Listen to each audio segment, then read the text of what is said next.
Halo semuanya dimanapun kalian berada, apa kabarnya? Semoga kalian baik-baik saja. Kembali lagi bersama saya Daryasa. Pada video kali ini, saya akan membawakan alur cerita anime Berserk of Gluttony yang diadaptasi dari light novel dan manga dengan judul yang sama. Anime ini menceritakan tentang seorang pemuda bernama Fate yang pekerjaannya sebagai penjaga gerbang tingkat rendah. Oleh sebab itu dia sering direndahkan dan ditindas dikarenakan dia yang hanya memiliki skill yang dianggap tidak berguna. Namun di suatu ketika saat dia menjaga di malam hari, dia tidak sengaja membunuh pencuri. Hal itu membuat skill gluttony-nya aktif. Skill yang awalnya dia anggap tidak berguna, sekarang berubah menjadi skill yang OP. Namun di sisi lain, skill ini mengharuskan Fate memakan jiwa dari yang dia bunuh untuk meredakan rasa laparnya. Dari sana, dimulailah perjalanan Fate menjadi lebih kuat. Dan Fate juga menghabisi orang yang selalu menindasnya. Penasaran dengan ceritanya? Yuk, mari kita mulai. Awal cerita diperlihatkan manusia bertopeng yang menghabisi kawanan goblin dengan begitu mudahnya. Meski sudah membunuh begitu banyak, dia masih mau lebih. Beberapa hari sebelum si manusia bertopeng menghabisi kawanan goblin, seorang pedagang dengan kereta kudanya menemui hari sialnya. Dia sudah dinanti oleh kawanan goblin. Kawanan goblin itu mengejarnya, sementara dia ketakutan dan hanya berharap ada yang menolongnya. Beruntungnya, di dekat sana sedang ada party petualang. Party itu pun menghabisi kawanan goblin tanpa membiarkan satupun kabur.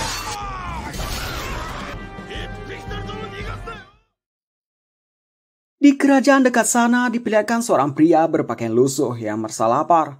Tugas pria ini adalah sebagai penjaga gerbang part-time. Ini orang MC di anime ini bernama Fate Greypain.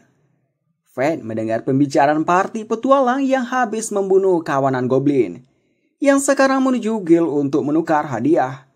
Mendengar pembicaraan mereka itu, Fate menganggap itu tidak ada hubungannya dengannya. Fate yang terus merasa lapar disebabkan oleh skill aneh yang dia miliki. Skill yang bernama gluttony atau rakus yang dia anggap tidak berguna. Namun setidaknya, Fate bersyukur dia punya pekerjaan ini. Di tengah jalan lewat kesatria suci, mereka tiga bersaudara dari keluarga Flerik. Semua orang menepi dari jalan, tidak ada yang berani menatap mereka, meski itu petualang sekalipun. Tiba-tiba, ada buah dari salah satu pedagang jatuh, berguling menuju kaki Hado Flerik. Hal itu menghentikan jalan Hado dan saudaranya.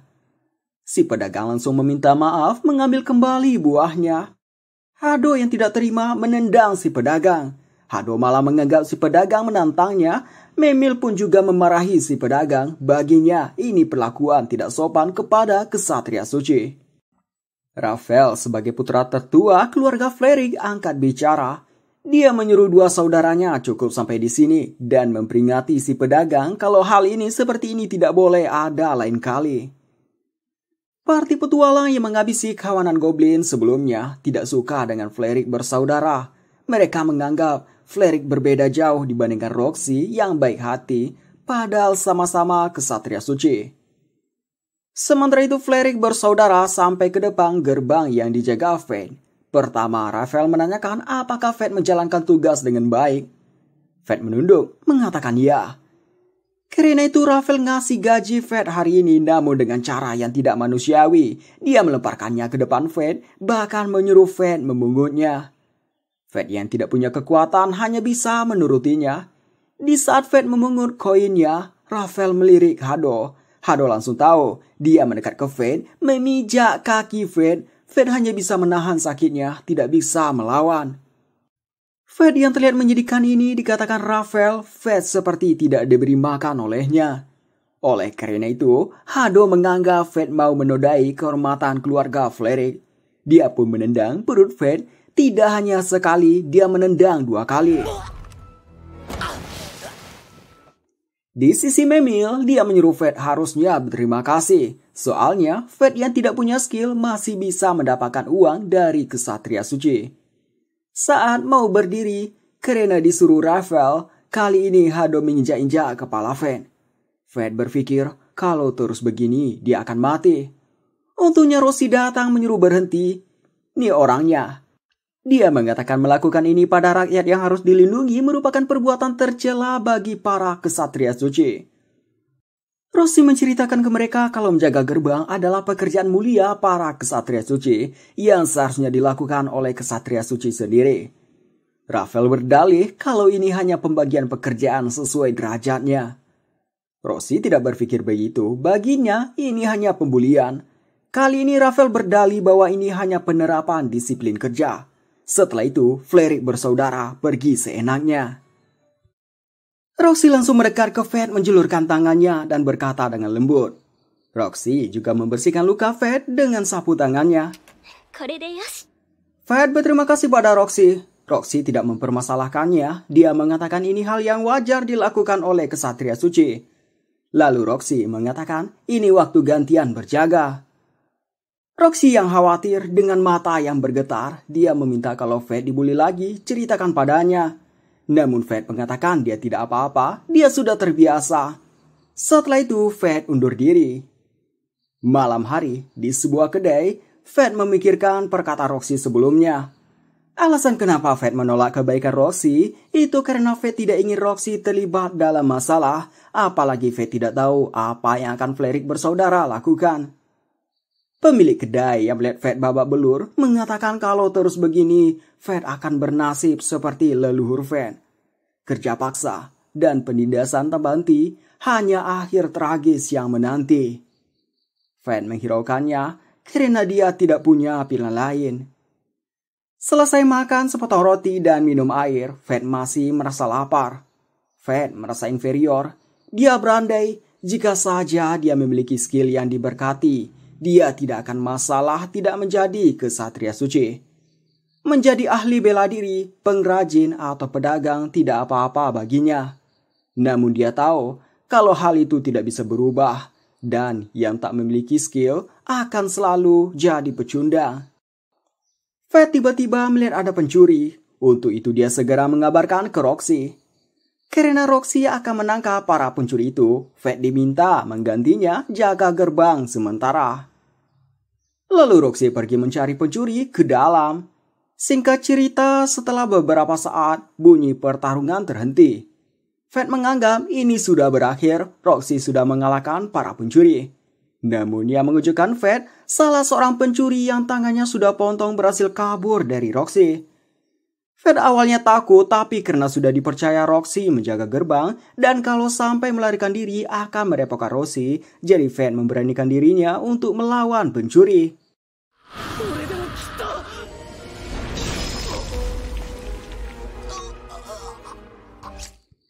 Tidak disangka Fed melakukan hal yang pertama dalam hidupnya. Dari membunuh pencuri itu membangkitkan skill glutoni Fed, Fed pun jadi heran sendiri. Kemudian Roxy muncul. Terlepas dari penasarannya pencuri yang berhasil kabur sudah mati, dia malah khawatir pada Fed yang wajahnya terlihat pucat. Entah kenapa Fed bisa mendengar suara hati dari Roxy yang khawatir padanya dan lega setelah Fed mengatakan dirinya tidak apa-apa. Tapi setelah Roxy melepas genggaman tangannya dari Fed, Fed tidak mendengar lagi suara hati dari Roxy. Roxy mengatakan akan melaporkan kejadian ini pada atasan. Fed meminta jangan sebutkan namanya dalam hal ini, meski berhasil membunuh salah satu pencuri. Sebab Fed tahu kalau Rafael mengetahui hal ini, Roxy bisa berada dalam masalah. Roxy sendiri menganggap situasi Fed akan memburuk jika Rafael tahu, jadi dia menghormati keputusan Fed. Terlepas dari itu, Roxy berterima kasih pada Fed. Roxy bahkan mengajak Fed pindah kerja ke keluarganya Roxy. Roxy mengatakan jangan terlalu pikirkan tentang keluarga Flerik, masa depan Fed milik Fed sendiri. Fed tercengang mendengarnya. Dalam pikirannya, hanya ada masa depan sampah kalau disiksa terus oleh keluarga Flerik. Sementara bekerja di bawah Roxy akan menanti masa depan indah. Akhirnya Fed menerima tawaran dari Roxy. Scene berpindah ke rumah Fed. Dia melihat kembali statusnya. Statnya naik drastis dan ada skill appraisal atau penilaian dan skill membaca pikiran. Fed langsung menyadari skill membaca pikiran itu saat dia bisa mendengar isi hati Roxy sebelumnya. Tapi Fed masih belum mengerti kenapa tiba-tiba skillnya jadi aktif. Karena stat yang naik drastis itu, Fed penasaran bisakah dia membunuh para monster. Keesokan harinya, Fed mendatangi pedagang kaki lima penjual pedang. Penjualnya pertama bersikap sopan pada Fed, tapi setelah melihat Fed yang hanya punya 2 koin silver, membuat si pedagang menyesal bersikap sopan pada orang miskin. Dia pun mengatakan, mana bisa beli senjata dengan uang segitu. Fed merasa dirinya rendah, padahal dia sudah bekerja 5 tahun, tapi hanya mengumpulkan 2 koin silver saja. Si penjual menunjuk ke tempat yang berisi pedang ampas. Dia mengatakan dengan uang segitu, Fed hanya bisa membeli senjata ampas ini. Bagi Fed, ini lebih baik daripada tidak ada. Fed mulai melihat-lihat pedangnya dengan menggunakan skill penilainya. Sesuai kata si penjual, pedangnya memang ampas. Lalu Fed melihat pedang hitam yang tampak lusuh. Dalam hatinya, Fed mengatakan pedang ini nasibnya sama dengan dirinya. Tiba-tiba terdengar suara dari pedangnya yang membuat Fed kaget. Oi, omae. Fed mengaktifkan skill penilainya. Pedangnya bernama Grid, jenis pedang satu tangan. Grid bicara lagi, mengatakan dia tidak akan membuat Fed kecewa, jadi menyuruh cepat beli dirinya. Ia mengucapkan Fed, Grid memanggil Fed dengan Gluttony. Ketika ditanya Fed bagaimana bisa tahu, Grid mengatakan kita sama. Akhirnya Fed membeli Grid dengan 2 koin silvernya. Berpindah ke kediaman keluarga Flery. Di ruang kerja Rafael ada Rafael dan Memil. Memil tidak terima dengan Roxy yang mengambil Fed. Baginya itu sama saja mencari masalah dengan keluarga Flery. Rafael sendiri tidak mempermasalahkannya karena baginya mencari pengganti Fed itu mudah. Selain itu, Rafael tidak ingin ada keributan. Karena keluarga Har dan keluarga Flerik sama-sama 5 keluarga penyokong kerajaan. Lalu Rafael mengatakan akan pergi ke distrik militer. Memil menanyakan apa yang kakaknya teliti di sana sampai sering ke sana. Rafael mengatakan penelitian untuk mendapatkan tubuh yang abadi. Memil sendiri menganggap kakaknya hanya bercanda. Sementara itu, Fed pergi keluar kerajaan untuk mengetes kemampuannya. Grid menyadari ada goblin jadi dia mengabarkannya ke Fed. Meski awalnya sedikit takut, Fed masih bisa menghabisi goblin dengan sekali tebas. Setelah membunuh goblin, lagi-lagi Fed merasakan perasaan yang sama dengan saat membunuh pencuri. Kemudian muncul kawanan goblin yang jumlahnya sangat banyak. Fed dengan mudah membunuh satu persatu goblinnya. Setiap membunuh goblin, skill Gluttony-nya diaktifkan. Singkat cerita, Fed berhasil menghabisi seluruh goblinnya. Dengan membunuh begitu banyak goblin, statistik Fed naik drastis lagi. Selain itu, Fed merasa tidak lapar lagi. Ini pertama kalinya dia merasakan hal seperti ini. Fed yang heran menanyakannya ke Grid, bagaimana ini bisa terjadi? Bukankah skill tidak bisa diubah sejak lahir? Grid menceritakan normalnya level akan naik bersamaan dengan meningkatnya poin pengalaman dan skill. Tapi di kasus skill Gluttony berbeda, sebagai ganti dari skill Gluttony yang merenggut status dan skill, penggunanya jadi tidak bisa menerima poin pengalaman. Itulah sebabnya level Fed mentok di level 1. Ketika ditanya Fed lagi, bagaimana Grid bisa tahu? Grid mengatakan kita sama. Dari jauh, terlihat party yang mau menghabisi goblin. Grid mengatakan skill Gluttony seharusnya jangan ditunjukkan di depan umum karena skill Gluttony termasuk skill yang melanggar aturan dewa. Fed terkejut mendengarnya. Fed beranggap berarti dia harus bertarung sendiri. Grid pun mengatakan sekarang Fed punya dirinya karena Fed sekarang pemiliknya. Jadi Fed tidak sendirian lagi. Fed pun senang mendengarnya. Ketika Fed ingin kembali, Grid menyuruh ambil dulu telinga goblinnya untuk upah yang bisa ditukar. Melihat goblin yang begitu banyak, Fed jadi mengatakan harusnya dia tidak membunuh sebanyak ini. Singkat cerita, Fed telah menukar kuping goblin. Dari membunuh 38 goblin, Fed mendapat 3 koin silver dan 80 koin bronze. Dengan ini, Fed ingin makan daging. Namun Grid menyuruh terlebih dahulu perbaiki dirinya dan rawat seperti permata. Meski begitu, Fed ingin makan daging dulu, soalnya sudah 5 tahun lamanya tidak makan daging. Kemudian Fed tidak sengaja menabrak seorang yang keluar dari gang yang membawa anak kecil. Anak kecil itu memegang Fed. Fed mendengar lagi suara hati. Suara hati dari si bocil adalah meminta tolong. Ketika orang itu menyeret anak kecil, Fed menggunakan skill penilai ke orang itu. Meski statnya terlihat dan itu lumayan tinggi, tetapi statusnya tidak bisa dilihat. Grid tahu kalau orang itu memiliki skill bersembunyi yang menjadi masalah kemampuan orang itu sebenarnya jadi tidak diketahui. Meski begitu, Fed tidak ingin membiarkan hal ini begitu saja. Fed pun mengikuti kemana orang itu membawa si bocil. Di tempat bocil disekap, si bocil diikat di sebuah tiang. Orang itu niatnya mau menjual si bocil ke kesatria suci untuk dijadikan mainan mereka. Si bocil sendiri menangis ketakutan.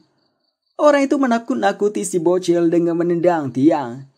Fed yang tidak tahan ingin menyelamatkannya, namun Grid menghentikan Fed. Menurut Grid orang itu lumayan tangguh, jadi menyarankan Fed mundur saja. Namun Fed menolak, dia yang sudah punya kekuatan ingin menolong orang yang disiksa di depan matanya. Di sebuah panti asuhan, sebelum memulai makan, seorang suster menceritakan tentang Laplace yang menciptakan dunia. Saat dia pergi dari dunia ini, dia memberi manusia kekuatan khusus yaitu skill. Untuk itu, si suster mengajak bersyukur atas berkah dari Laplace dan memakan karunia-Nya hari ini. Setelah itu, anak-anak pada makan. Namun, ada satu anak yang tidak memakan makanannya. Saat ditanya kenapa tidak makan, dia mengungkapkan bahwa Laplace tidak adil. Kesatria suci dan pejuang diberi skill kuat, sementara dirinya hanya diberi skill lemah. Untuk itu, dia merasa dibuang. Si suster menceritakan dahulu saat Laplace melindungi kedamaian dunia, tidak ada skill, status, ataupun monster. Semuanya hidup setara. Si bocil pun menangis, dia ingin hidup di zaman yang damai itu. Suster lainnya datang, dia memberitahu kalau dia sudah mencari Sahara di sekitar sini tapi tidak ketemu. Untuk itu dia mengatakan akan mencari ke kota. Di sisi lain, cewek bocil yang bernama Sahara masih disekap oleh penculiknya. Penculiknya itu membuat Sahara takut dengan menendang-nendang tiang di tempat Sahara diikat. Dia bertujuan untuk membuat Sahara menangis. Dia juga memberitahu bahwa Sahara akan jadi mainan kesatria suci. Setelah itu dia pergi sambil mengatakan masa depan suram sudah menunggu. Sahara pun menangis. Fed mendekat ke Sahara, mengatakan sekarang sudah aman. Fed melepas ikatan Sahara, namun saat mau pergi, si penculik sudah menanti di belakang Fed. Fed bersiap bertarung, tapi situasi tidak menguntungkan karena akan bertarung sambil melindungi. Si penculik mendekat ke Fed. Grid memberi Fed saran untuk mundur dan memberitahu penculik itu menganggap Fed lebih lemah darinya. Untuk itu Grid menyuruh Fed manfaatkan rasa pede penculik itu. Fed menurutinya membawa Sahara pergi mundur. Si penculik mengikuti dengan santai. Dia terlihat kesenangan memikirkan ekspresi apa yang akan ditunjukkan Sahara melihat orang yang mau menyelamatkannya mati di depannya. Dan pasti nantinya akan jadi penurun. Dari aba-aba green, Fed mulai menyerang. Tebasan Fed menggores pipinya, dia jadi merasa repot. Untuk itu, dia jadi berniat menghabisi sekarang. Dia mengaktifkan Sharp Edge dari skillnya, pedangnya jadi bersinar. Grid merasa ini gawat bagi Fed, dia menyuruh Fed tebas penculik itu sekaligus pedangnya. Tanpa disuruh Fed juga berniat melakukannya, dia pun melompat ke box di sampingnya dan mendarat dengan tebasan secara vertikal ke bawah. Si penculik merasa akan bisa menahan, namun hal mustahil baginya terjadi.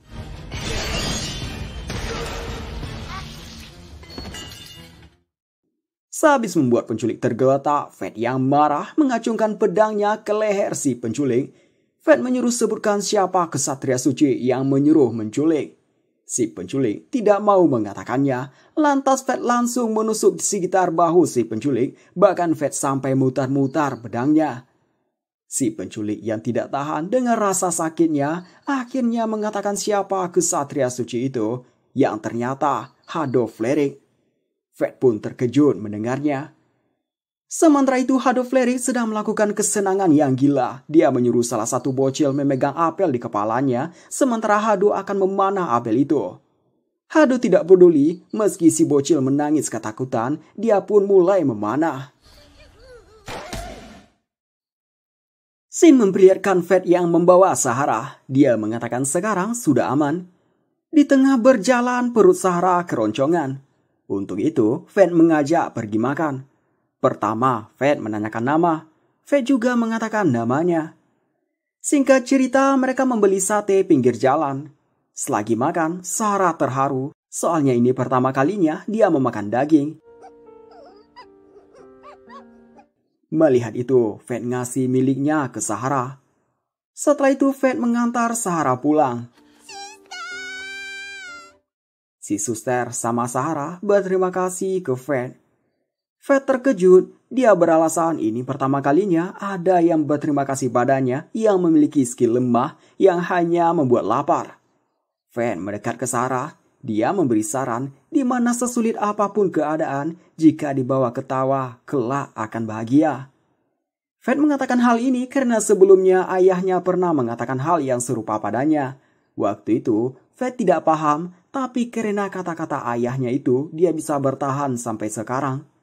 Makanya Fat mengatakan hal ini agar Sahara juga bisa bertahan.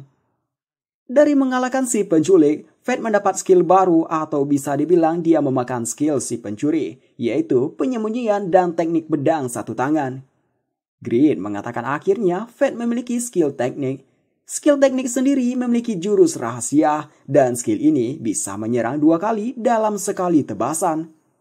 Fat jadi menyadari jika dia terkena sharp edge si penculik duluan, dia akan dalam masalah.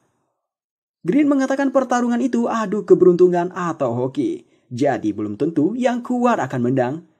Merasa menang tadi karena hoki, untuk itu Fat ingin menjadi lebih kuat tanpa bergantung pada hoki. Karena Fat yang akan bekerja di tempatnya Roxy besok, Green menanyakan apakah Fat mau pergi dengan pakaian seperti ini.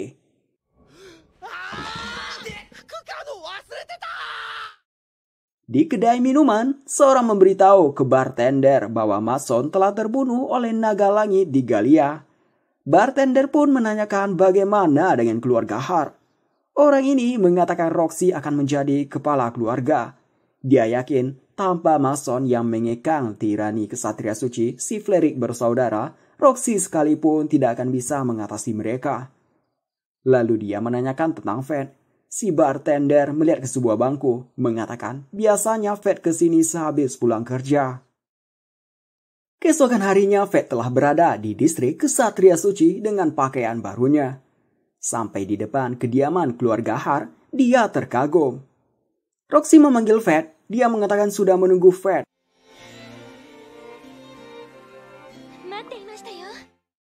Fat terpana dengan kecantikan Roxy, sehingga dia terlihat bengong.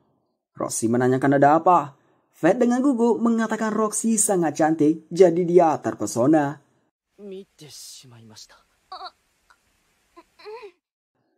Roxy membawa Fat masuk. Pertama Roxy membawa ke sebuah kuburan yang ternyata itu kuburan ayah Roxy.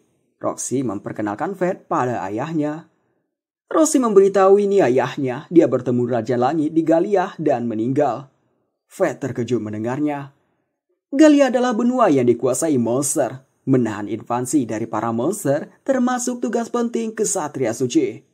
Roxy menceritakan tahun ini adalah giliran keluarganya yang menahan invasi monster di Galia. Meski berbahaya tetapi tidak mengancam nyawa. Akan tetapi saat ayahnya menjalankan misi, naga langit yang tak pernah meninggalkan sarangnya ribuan tahun tiba-tiba muncul. Karena itu pasukan ayah Roxy musnah.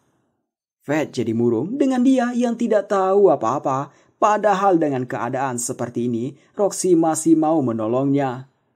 Roxy meminta Fat jangan murung. Roxy memberitahu bahwa dia adalah pemimpin keluarga Hart selanjutnya, dan Roxy meminta Fat ramaikan kediaman Hart. Dengan senang hati, Fat menerimanya. Saat mau berjabat tangan Fat terhenti karena dia teringat kalau bersentuhan dia bisa membaca isi pikiran. Untuk itu, Fat menuju ke sembarang arah.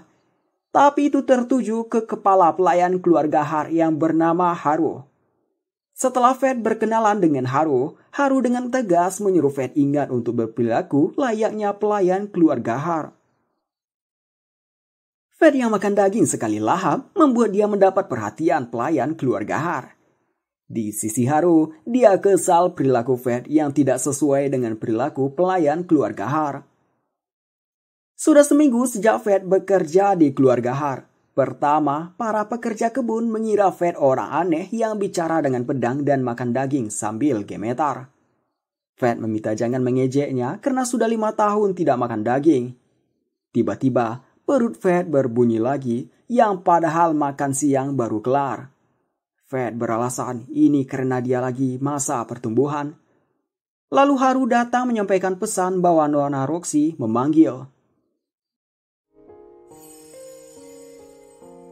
Selagi bersama Roxy, Fat termenung memikirkan kenapa dia masih saja lapar, bahkan rasa laparnya semakin meningkat.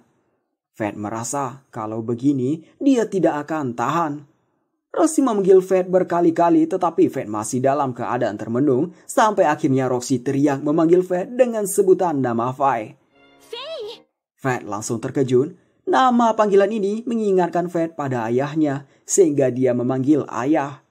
Fat menceritakan mendiang ayahnya memanggilnya begitu. Ayahnya meninggal saat berburu monster.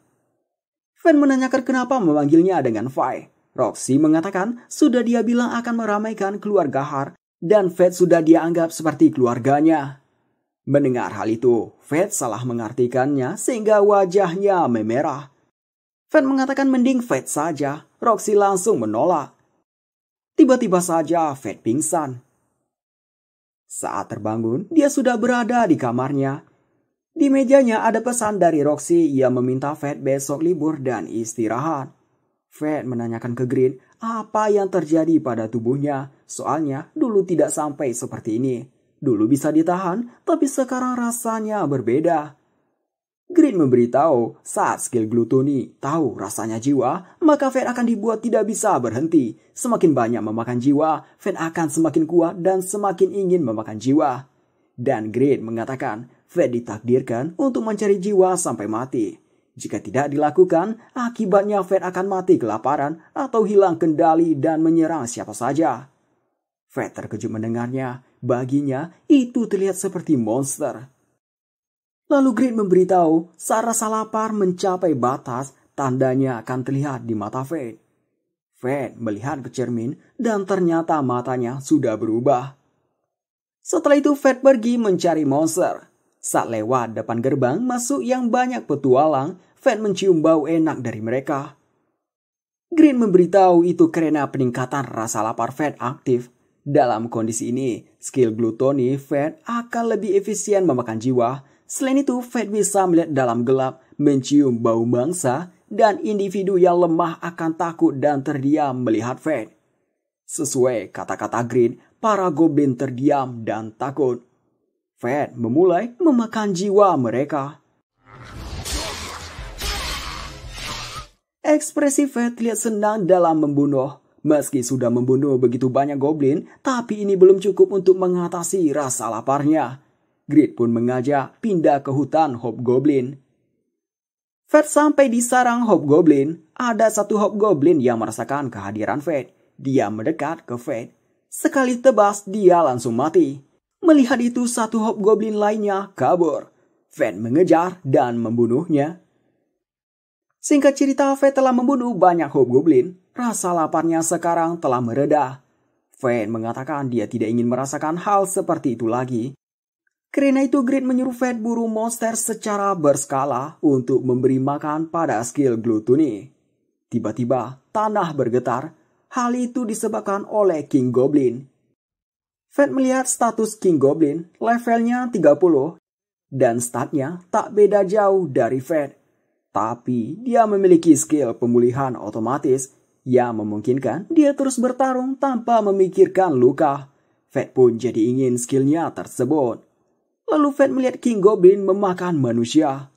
Fat merasa akan muntah melihatnya.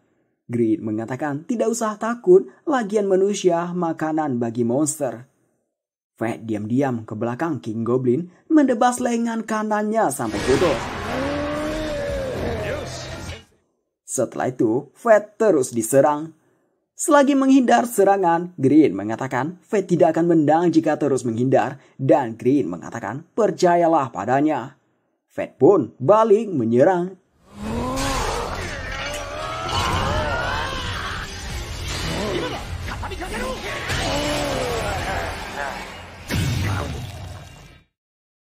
Dengan berhasilnya membunuh King Goblin, Fate mendapatkan skill pemulihan otomatis dan statnya naik lagi.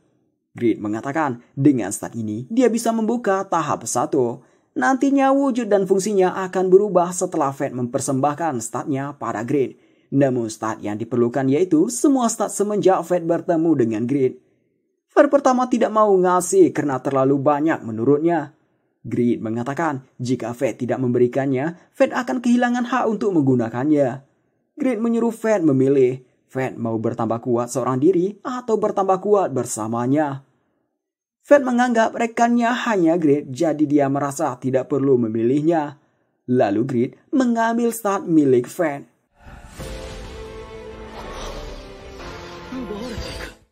Wujud Grid sekarang berubah menjadi busur sihir.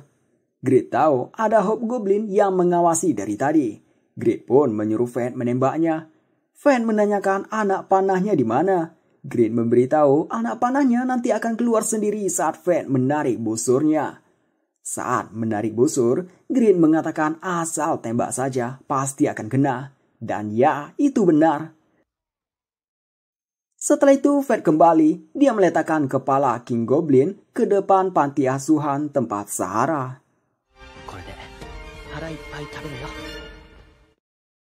Di kediaman keluarga Har, ada seseorang yang diam-diam pergi keluar.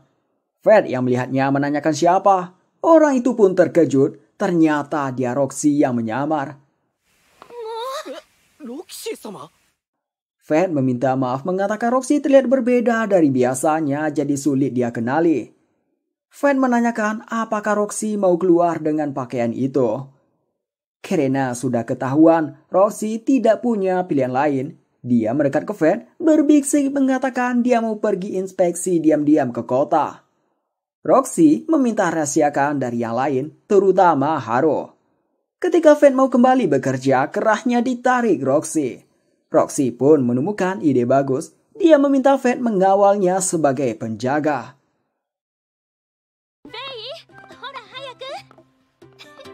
Saat menuju kota, Fate meminta tunggu ke Roxy dengan memanggil nama Roxy. Roxy langsung menyuruh berhenti, mengatakan kalau Fate memanggilnya Roxy nanti bisa ketahuan. Sebagai gantinya, Roxy meminta panggil dia Rocky. Grid yang bicara disuruh Fate diam. Roxy terkejut, mengira Fate menyuruhnya diam. Karena itu, dia meminta maaf karena berisik.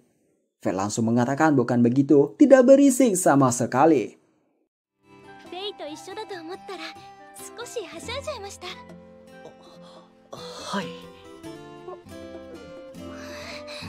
Grid yang menggoda lagi mengatakan berisik ke Grid. Roxy mengira Fate mau melempar pedangnya, jadi Roxy menghentikan Fate. Roxy memberitahu dia tidak akan mengampuni Fate jika memperlakukan pedang dengan tidak hormat. Fate pun meminta maaf. Lalu Roxy mengatakan ini pertama kalinya dia melihat pedang Fate. Fate jadi murung, dia berpikir pasti Roxy menganggapnya orang aneh karena orang yang dia tahu tidak punya skill malah membawa pedang. Di sisi lain, Fate tidak ingin Roxy mengetahui skillnya karena skillnya mengerikan. Roxy melihat Grid, dia tercengang. Dia mengembalikannya ke Fate, menyarankan sebaiknya pedang Fate diperbaiki dulu. Roxy juga menawarkan akan memperkenalkan ke pandai besi langganan keluarga Har. Setelah berjalan beberapa saat, mereka sampai di kota. Roxy melihat orang jualan buahan. Dia menanyakan ke penjual apakah boleh mencobanya. Roxy ngasih satu ke Fate. Fate mengatakan ini enak. Roxy mengatakan tentu saja karena ini anggur yang dipanen keluarganya.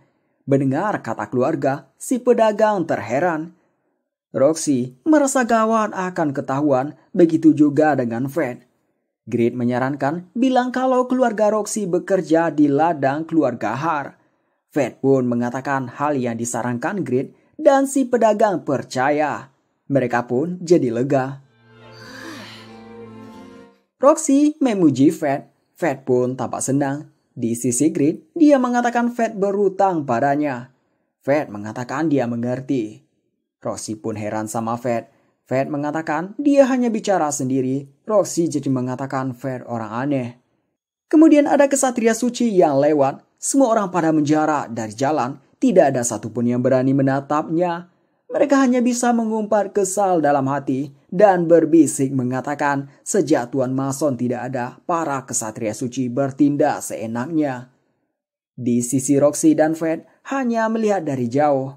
Tapi tiba-tiba dalam keadaan sunyi, perut Fred berbunyi. Green mengatakan ini timing yang pas. Fred pun mengatakan berisik. Si kesatria suci mendengarnya, dia marah menanyakan siapa. Mata orang-orang pada tertuju ke Fred. Lagi-lagi perut Fred berbunyi. Si kesatria suci mendekat ke Fred. Fred menundukkan kepalanya sambil meminta maaf. Si kesatria suci menyuruh keraskan suara Fred. Fred meninggikan suara meminta maaf. Namun dia tidak puas. Dia pun mengangkat kakinya melayangkan tendangan ke Fred. Roxy pun langsung menghentikannya, memberitahu Fred sudah meminta maaf. Si kesatria suci kesal ada orang yang berani menantangnya, yang seorang kesatria suci. Setelah diperhatikan lagi, dia seperti mengenal wajah Roxy. Roxy langsung membuang muka, namun orang-orang pada mengira ini Roxy. Fred merasa gawat kalau terus begini akan ketahuan. Grid mengatakan kalau Fred mesra-mesraan seperti kekasih, tidak akan ada yang berpikiran bahwa ini Roxy. Fred mengerti maksud Grid adalah berakting seperti sepasang kekasih. Roxy yang mendengar perkataan Fred jadi melakukan acting.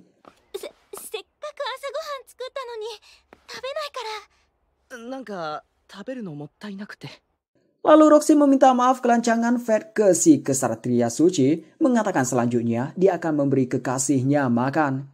Setelah itu, Roxy dan Fred pergi. Akting Roxy itu membuat orang-orang berpikir dia bukan Roxy karena tidak mungkin kesatria suci akan memasak. Roxy membawa Fred ke sebuah gang. Karena menyentuh Roxy, jadi Fred bisa mendengar isi hati Roxy. Yang mana Roxy berkata ini pertama kalinya dia menggandeng tangan pria yang membuatnya berdebar-debar. Fred menarik tangannya dan meminta maaf. Roxy mengatakan dia tidak keberatan dan sudah terbiasa. Fred pun terheran, padahal tadi Roxy mengatakan hal yang berbeda. Kemudian mereka melanjutkan perjalanan. Roxy terlihat tertarik pada permata yang dijual di pinggir jalan. Roxy mengatakan walau bagaimanapun dia tetap wanita, jadi dirinya tertarik pada hal seperti ini. Roxy menanyakan batu apa ini. Si pedagang memberitahu bahwa ini batu mentah yang di dalamnya tidak tahu apakah ada permata atau tidak jika dibelah. Satu batu berharga 10 koin perunggu. Green mengatakan bisa dilihat dengan skill penilai. Fred mengambil satu batu menggunakan skill penilai ke batunya, tapi batu yang dia pegang sekarang kosong. Green meminta Fred hati-hati karena skill penilai dibenci oleh pedagang. Kemudian Fred melihat gaya Roxy yang tampak senang melihat permata di tangannya. Melihat Roxy yang sekarang, Fred merasa Roxy terlihat seperti cewek biasa, bukan seorang kesatria suci. Si pedagang mengatakan akan memberikan diskon ke Fred kalau Fred membeli untuk pacar Fred. Fred langsung terkejut.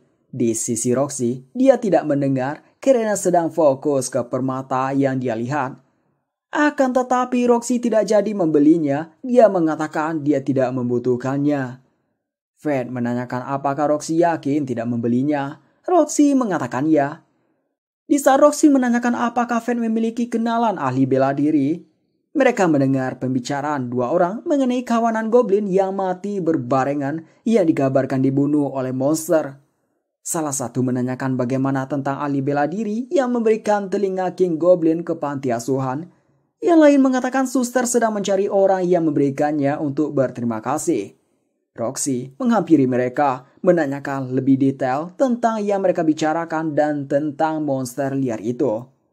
Kedua orang itu menyuruh cari tahu sendiri ke ahli bela diri, lalu mereka lanjut berjalan. Roxy meminta Fred bawa dirinya ke tempat ahli bela diri untuk mencari tahu tentang monster liar yang membunuh banyak goblin di sekitar kerajaan akhir-akhir ini. Fred tidak bisa buka suara karena yang dimaksud monster liar itu adalah dirinya. Di kedai minuman, seorang mau duduk di tempat Fed sering duduk. Si bartender melarang, mengatakan itu kursi pelanggannya yang sudah tiada. Namun dia terkejut, ternyata yang datang adalah Fed yang dia kira sudah mati. Fed memperkenalkan Roxy sebagai Rocky, seniornya di tempat kerja. Si bartender heran sama Fed yang tidak kesini lagi, tapi kini membawa pacar. Mendengar pacar, Fed langsung mengatakan bukan begitu. Fed khawatir Roxy akan tidak suka mendengarnya. Namun, Roxy-nya salting. Bartender mengatakan bukan masalah. Dia memberitahu bahwa banyak ahli bela diri yang menghancurkan cangkir karena tidak bisa mengontrol statusnya. Green mengatakan itu bukan penyebabnya, itu karena Roxy mungkin terlalu memikirkan Fed. Fed kali ini yang salah tingkah, sehingga cangkirnya juga pecah. Green mengatakan itu tanda bahwa status Fed meningkat. Si bartender yang tahu Fed lemah mengatakan sejak awal cangkir itu sudah rusak. Sementara itu, wajah Roxy masih memerah. Lalu mereka masuk ke inti pembicaraan. Bartender mengatakan dia tahu petualang yang menghasilkan banyak uang dari jasad goblin. Dia mendapatkan saat dia ingin pergi berburu goblin. Dia melihat banyak jasad goblin yang bertelinga lengkap. Dari cerita itu, Roxy menganggap ini memang ulah monster liar dari wilayah lain. Bartender yakin ekonomi akan tersendat. Dia menceritakan pedagang yang datang ke sini untuk menjual barang, namun karena monster liar itu, orang akan takut datang ke sini. Fed jadi menyesali perbuatannya. Si patua yang bernama Ado datang. Pertama dia terkejut melihat Fed, dia kira ada arwah Fed. Singkat cerita, dia masuk tentang pembicaraan ini. Dia mengatakan kemungkinan besar monster liar itu adalah Lich. Karena itu kesatria suci kali ini akan turun tangan. Fed pun terkejut. Grid mengatakan status Fed yang sekarang tidak akan mampu melawan kesatria suci. Lalu Ado menanyakan kenapa Rocky sangat tertarik tentang monster liar itu. Roxy pun tidak tahu mau menjawab apa. Di sisi Fed dia membayang Roxy yang bertugas dalam pembasmian monster liar dan melihatnya. Datang 3 petualang, salah satu mendekat ke Roxy, mengajak bersenang-senang dengan kelompoknya. Fed langsung menyuruh berhenti. Roxy bertindak, dia menepis tangan si petualang, meletakkan tangan ke dada orang itu, dan dia terlempar. Temannya marah, tapi yang satu lagi menghentikannya, karena dia tahu yang dapat melakukan hal seperti ini hanyalah kesatria suci. Roxy melepas ikatan rambutnya. Orang-orang langsung menyadari ini Roxy. Di sisi si bartender, dia sudah menduga ini Roxy. Roxy pun meminta maaf karena mengelabui. Sementara itu, 3 petualang tadi langsung sujud meminta maaf ke Roxy, memohon ampuni nyawa, bahkan ngasih uang. Roxy menolak. Roxy mengatakan dia merasa sedih sekaligus malu, padahal tugasnya sebagai pelindung rakyat tapi malah ditakuti rakyatnya. Roxy menceritakan ayahnya berharap terwujudnya dunia tempat kesatria suci dan rakyat bisa tertawa bersama, dan itu juga harapannya sendiri. Fed jadi ingin sampai harapan itu terkabul, dia akan terus mengikuti Roxy.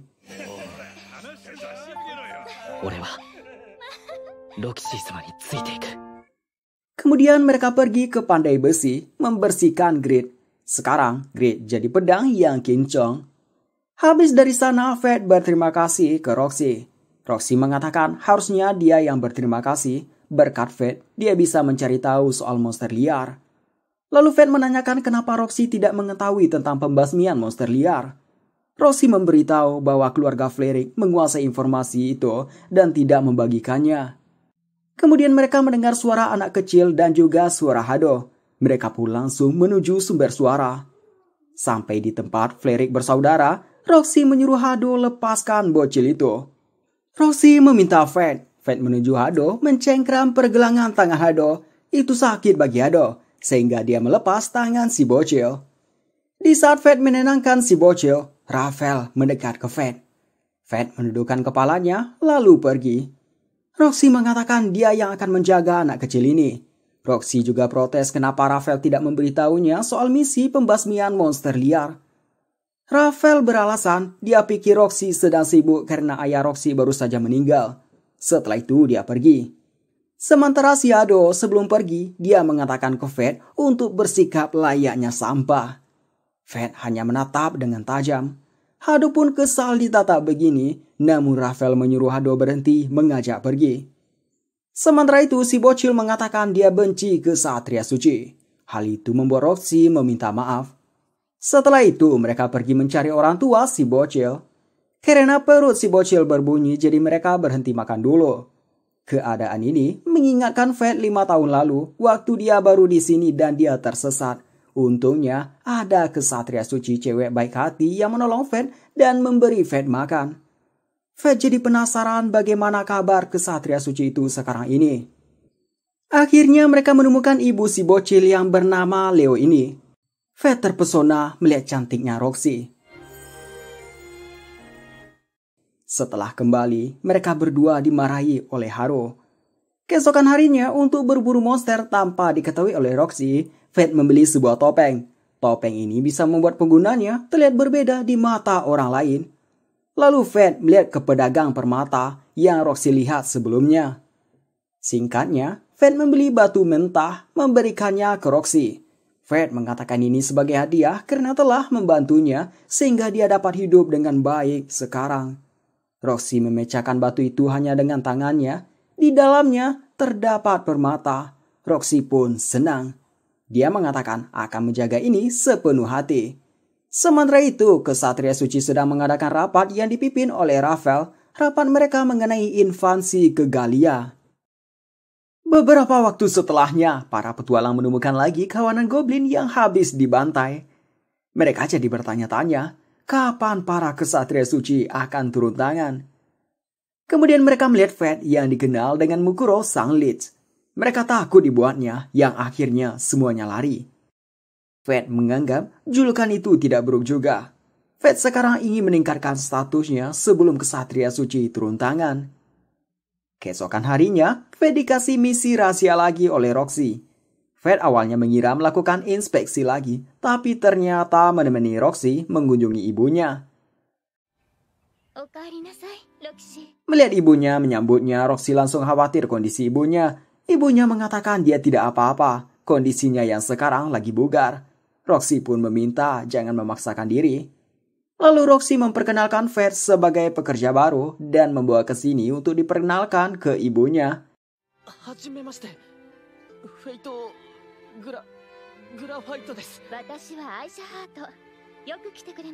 Aisyah meminta Fed mendekat, lalu menanyakan apakah Fed menyukai Roxy. Lantas hal itu membuat Roxy salah tingkah. Begitu juga dengan Fed yang malu. Aisyah mengatakan dia hanya menanyakan pendapat Fed soal bagaimana Roxy sebagai kepala keluarga Har. Roxy dan Fed sama-sama terkejut dan menghela nafas. Kemudian Fed memberikan penghormatan, mengatakan dia sangat menghormati Nona Roxy. Jika diizinkan, dia ingin melayani Roxy seumur hidup. Roxy yang tidak tahan dengan rasa malunya, izin dulu pergi ke kamarnya. Fed menanyakan apakah kata-katanya salah. Aisyah memberitahu Roxy selalu kabur jika keadaannya tidak menguntungkan. Dan memberitahu dulu Roxy itu sangat cengeng, melihat serangga saja langsung menangis. Ia membuat Aisyah tidak menyangka Roxy menjadi kesatria suci dan mendadak menjadi kepala keluarga menggantikan ayahnya yang telah meninggal. Fed menceritakan Nona Roxy adalah kesatria suci yang berwibawa. Dia dipercaya banyak orang dan bertanggung jawab sebagai kepala keluarga. Roxy di kamarnya melihat miniatur ayahnya dan foto ayahnya. Roxy teringat dengan latihan yang diberikan ayahnya. Di saat itu Roxy mengatakan akan menjadi seperti ayahnya dan menjadi kesatria suci yang disegani semua orang. Sekarang Roxy merasa dia belum bisa menunaikan janjinya itu. Kemudian mereka pergi memanen anggur. Di saat istirahat, salah satu pekerja mengatakan kepala keluarga Har sebelumnya berusaha agar daerah ini menjadi subur dan rasa lezat dari buah ini adalah hasilnya. Dia juga mengatakan Nona Roxy pasti sedih atas kematian ayahnya. Fed menanyakan apakah Roxy selalu membantu memanen setiap tahunnya. Si pekerja mengatakan itu salah satu faktornya. Alasan utamanya ke sini adalah untuk membasmi monster. Di musim panen ini, monster banyak bermunculan mengincar hasil panen. Monster yang muncul di sini adalah kobold yang akan datang dari pegunungan utara. Perut Fed berbunyi lagi. Grid mengatakan Fred belakangan ini hanya membunuh goblin. Di sisi lain, skill glutoni menginginkan jiwa yang lebih kuat. Sewaktu Fred berjalan pulang, dia berpapasan dengan seorang cewek yang membawa senjata. Cewek itu berkata, "Hei, kau." Fred melihat ke si cewek dan Fred terkejut lantaran mata si cewek sama sepertinya ketika lapar mencapai puncak. Fred mencoba menggunakan skill penilai tapi tidak bekerja pada si cewek. Si cewek memperhatikan Fred lalu mengatakan sepertinya masih terlalu cepat dan dia pergi setelah itu. Fred tidak mengerti maksudnya, jadi meminta tunggu. Si cewek berbalik mengatakan dia sebenarnya mengincar kobold, tapi kali ini dia berikan pada Fred. Untuk itu, dia menganggap Fred berhutang padanya, jadi nanti akan dia tagih. Fred menanyakan ke Grid siapa orang itu. Grid mengatakan dia tidak tahu. Lalu Roxy datang. Roxy yang juga pas-pasan dengan cewek tadi, mengatakan cewek tadi orang Galia. Fred heran, dari apa yang dia tahu orang Galia telah musnah. Roxy menceritakan rumornya memang begitu. 400 tahun yang lalu, Galia yang berkuasa sebagai benua militer musnah karena invasi monster dan kebanyakan warganya tewas. Roxy juga memberitahu ini baru pertama kalinya dia melihat orang darah Galia yang darahnya semurni itu. Dalam perjalanan kembali, Fred mengatakan dia sudah mendengar semuanya dan menanyakan apakah Roxy tidak apa-apa membasmi monster sendirian. Roxy mengatakan dia tidak sendirian, dia bersama petualang di daerah sini. Selain itu, dirinya adalah seorang kesatria suci. Esoknya, di suatu lahan, tanaman anggur dibabat habis oleh kobold. Kelompok Roxy mencari keberadaan kobold. Mereka menemukannya di tepi sungai. Para kobold itu ada yang memimpinnya. Badannya lebih besar dari yang lain. Roxy dan pasukannya pun dibuat terkejut. Melihat ke kobold itu, Fred tanpa sadar masuk ke mode setengah lapar. Fred melihat statusnya si kobold, levelnya 50 dan statnya tinggi. Dia berjulukan sang pemanggil sengsara. Grid mengatakan itu monster bermahkota, monster kuat yang tercipta dari kebencian puluhan tahun. Menurut Grid, ini monster yang merepotkan untuk dikalahkan.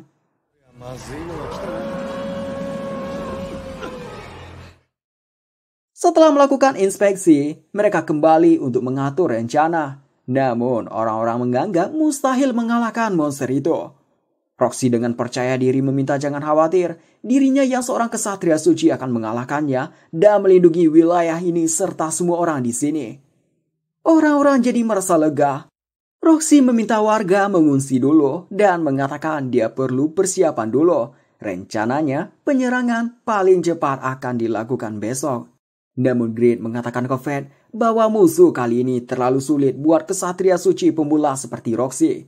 Meski Fred sadar musuh kali ini terlalu kuat, namun dia tidak ingin membiarkannya begitu saja. Dia juga tidak bisa mengabaikan seluruh wilayah keluarga Har. Selain itu, Fred tidak ingin Roxy berada dalam bahaya. Malam harinya, Fred datang ke tempat para kobold berdiam. Grid mengatakan musuh yang mengelilingi monster bermahkota adalah kobold asal. Untungnya kebanyakan dari mereka masih kecil. Fred mengubah wujud Grid menjadi panah, memanah satu persatu koboldnya.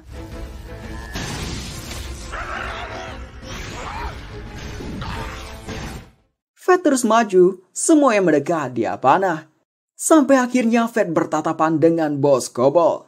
Fred melepas panah terakhir sebelum mengubah ke bentuk pedang. Bos kobold menggunakan anak buahnya sebagai tameng, lalu memerintahkan dua kobold asal maju. Keduanya dapat dibelah oleh Fred. Fred mengubah Grid ke mode panah lagi.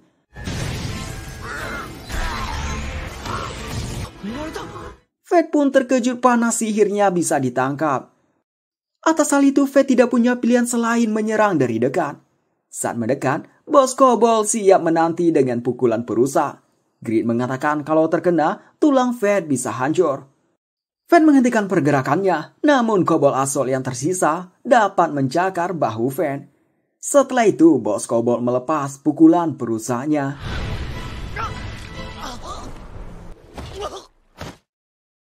Melihat Fred yang tergeletak di sungai, kobold asal menyerang Fred. Rupanya Fred pura-pura pingsan. Fed pun menghabisi kobold asal yang tersisa. Dari membunuh semua kobold, Grid mengatakan sekarang Fed dapat menggunakan skill spesial tingkat pertama. Sebagai gantinya, Fed harus menyerahkan stat 10% pada Grid. Grid bertransformasi menjadi panah yang besar.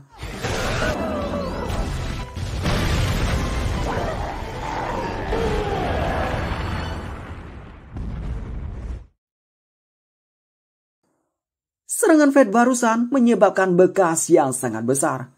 Karena memakan terlalu banyak jiwa sekaligus, Fed menerima efek sampingnya. Dia merasakan perasaan yang meluap.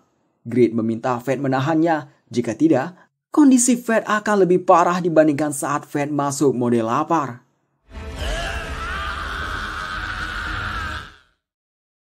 Keesokan paginya, Roxy bersama pasukan terheran melihat banyak kobold yang mati terkena luka tebasan dan panah. Selain itu, juga terdapat bekas yang besar. Roxy jadi penasaran siapa yang melakukan semua ini. Di waktu makan, Roxy mengabarkan apa yang dia lihat ke ibunya, serta mengatakan dataran yang indah itu sudah lenyap tanpa sisa.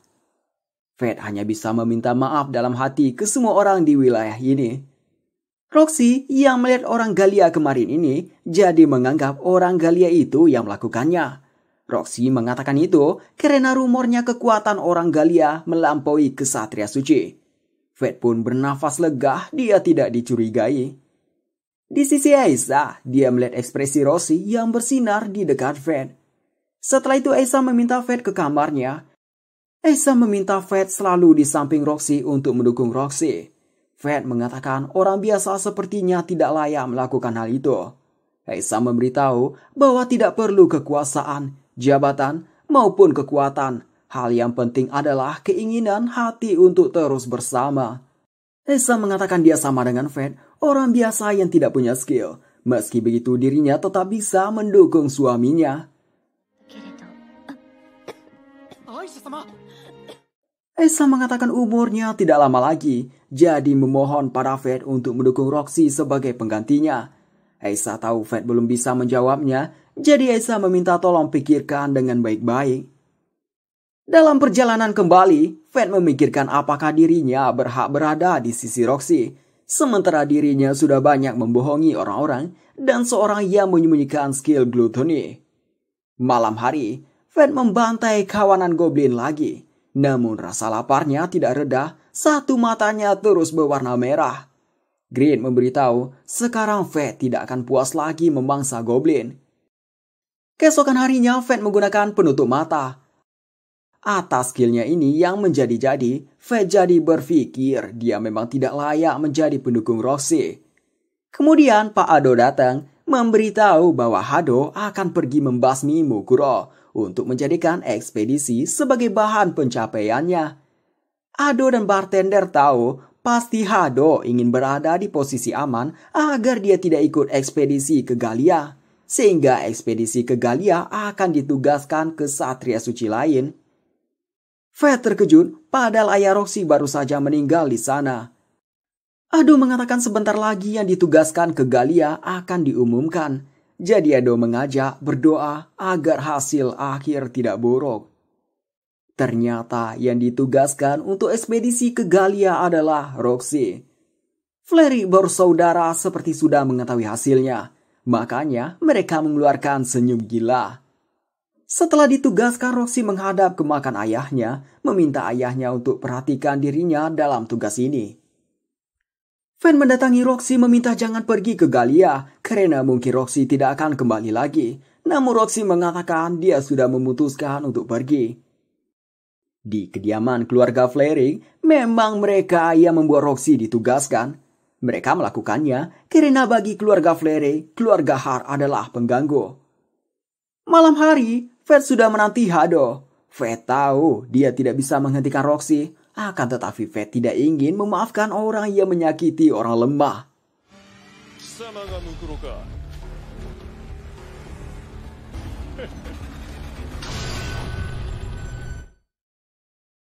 Ban Hado dengan soknya mengatakan biarkan mereka yang menghabisi Mukuro. Hado mengizinkannya. Mereka mulai menyerang. Melihat pergerakan mereka, Fed merasa aneh soalnya mereka terlihat lamban. Grid menjelaskan itu karena perbedaan status. Fat pun menumbangkan mereka tapi tidak menggunakan pedangnya. Melihat 3 bawahannya dikalahkan dengan begitu mudahnya membuat Hado tercengang. Sementara itu, 2 bawahannya yang lain setelah melihat mata kanan Fat, mereka jadi takut yang akhirnya lari meninggalkan Hado seorang. Hado turun tangan, tapi dia terlihat sedikit cemas. Fat pun membuka topengnya yang membuat Hado sangat terkejut. Hado menanyakan, bagaimana sampah seperti Fat bisa memiliki kekuatan yang sangat besar? Fat mengatakan dia tidak punya kewajiban untuk menjawabnya. Hado kesal mendengarnya. Hado membanggakan dirinya yang seorang kesatria suci dan keluarga Frederick. Meski mengatakan dirinya begitu, seluruh tubuhnya sekarang bergetar saking takutnya pada Fat. Fat pun menyuruh tunjukkan kekuatan kesatria suci kebanggaan Hado itu.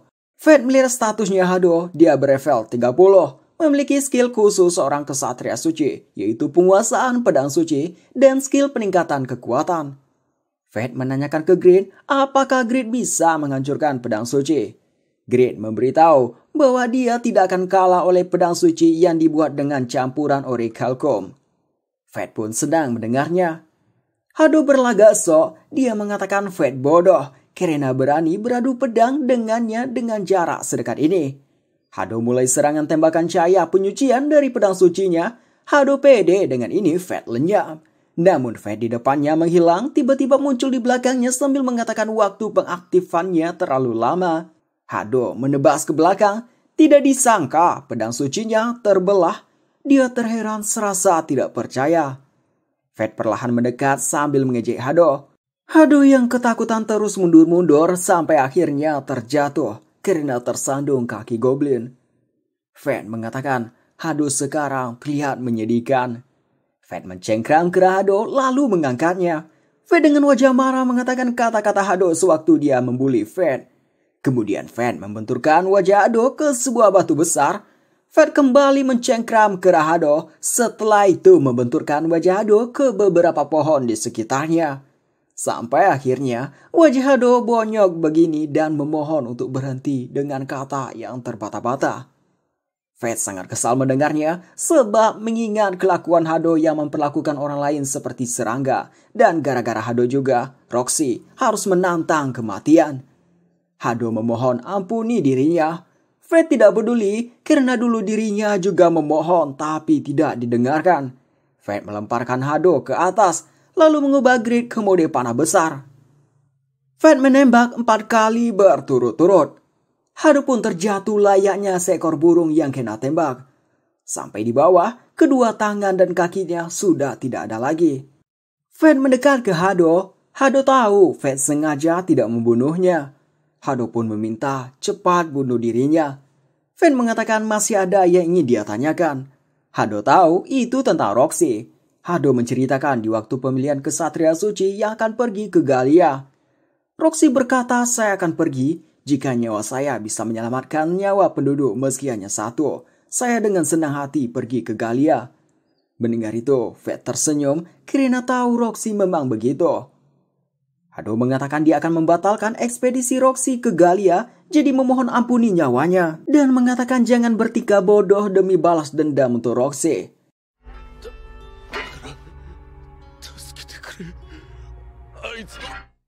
Fat bukanlah orang yang naif begitu. Dia mengatakan ini balas dendamnya sendiri. Lalu Fat menusuk dada Hado.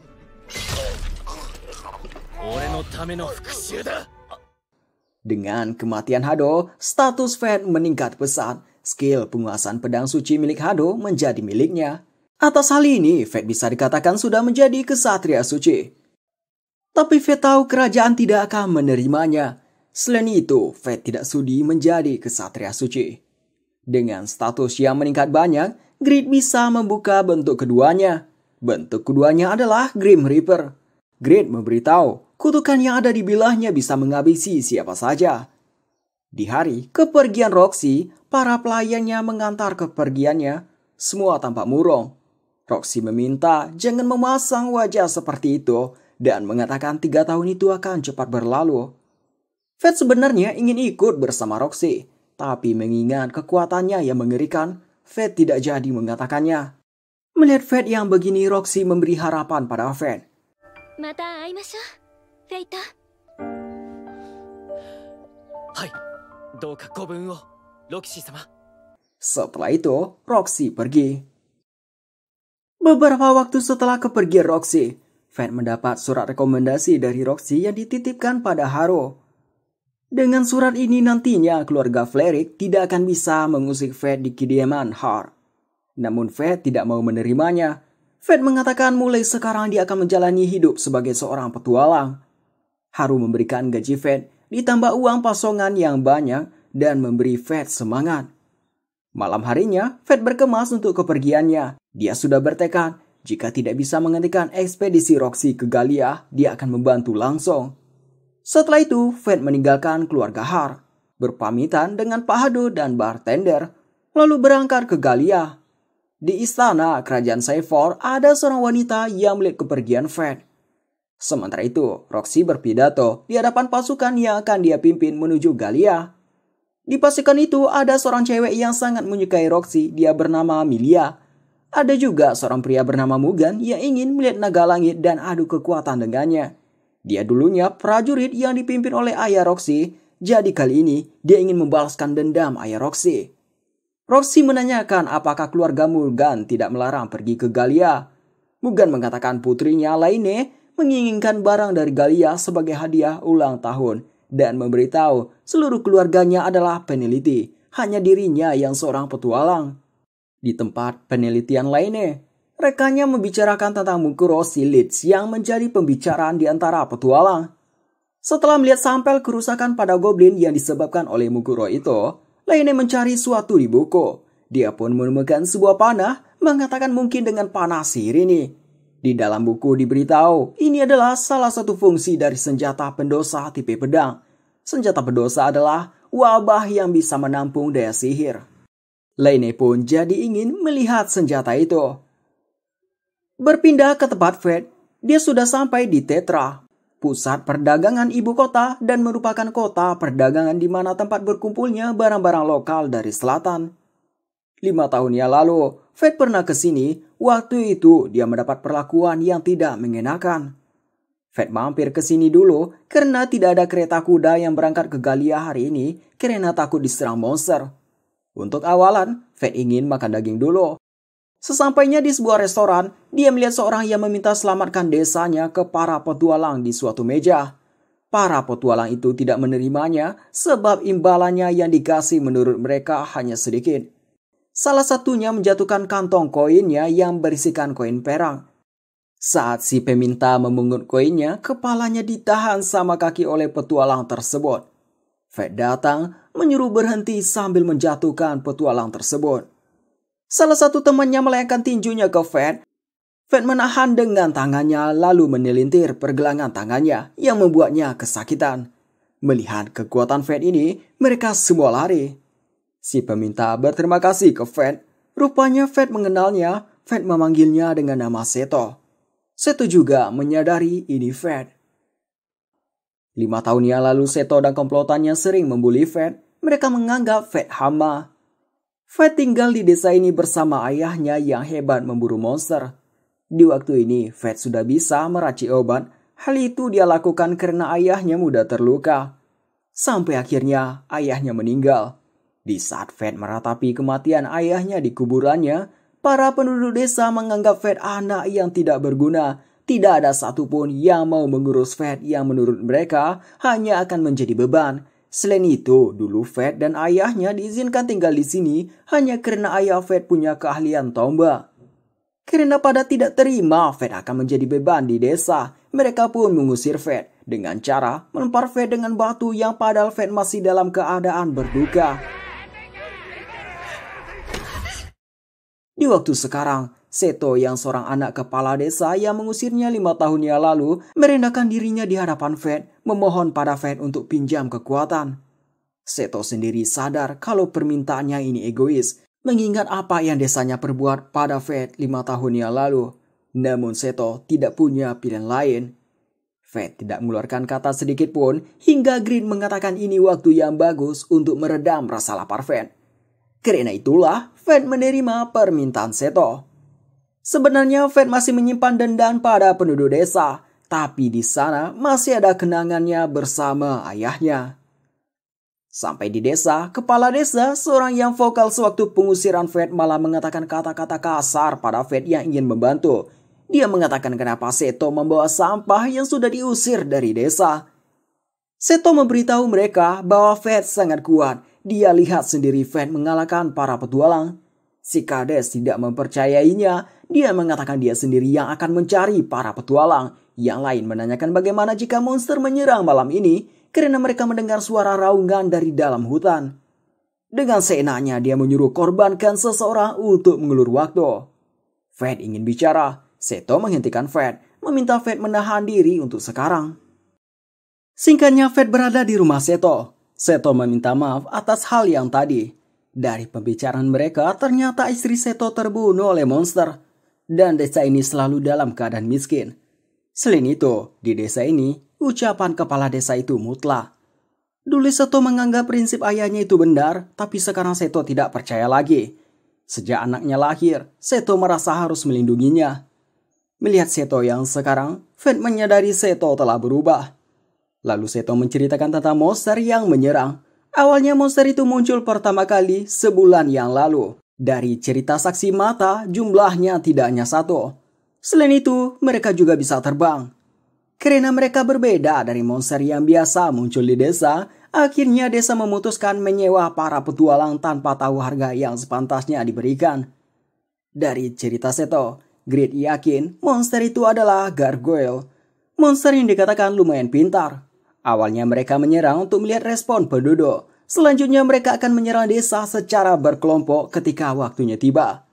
Di saat Seto menyiapkan makanan, Putri Seto menghampiri Fed memberikan sebuah permen dan Fed memakannya.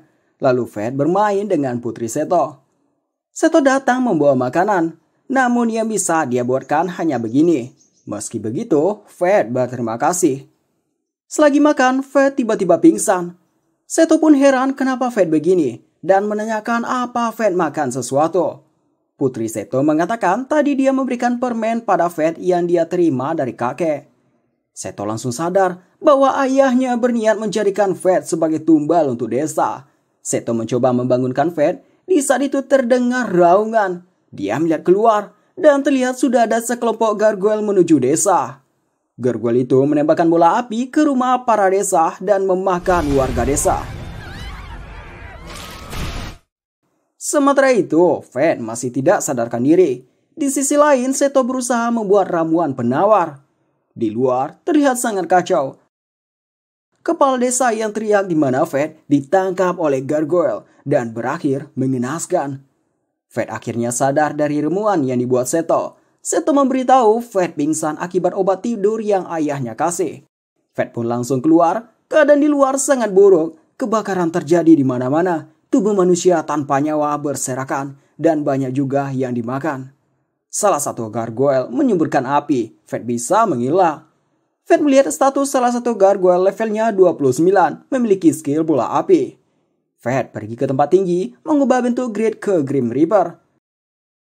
Salah satu gargoyle menembakkan bola api ke Fed. Fed memotong bola apinya. Tapi bola api itu tetap menyala. Para gargoyle menyadari kekuatan Fed. Mereka berkumpul di atas Fed menggunakan skill gabungan. Fed juga melepas aura sabitnya. Dari serangan itu, gargoyle pada mati. Fed mendapatkan skill bola api.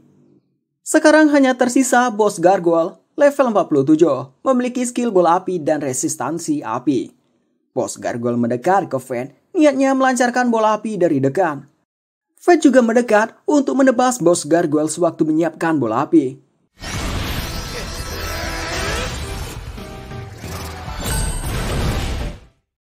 Satu tebasan itu membunuh bos gargoyle.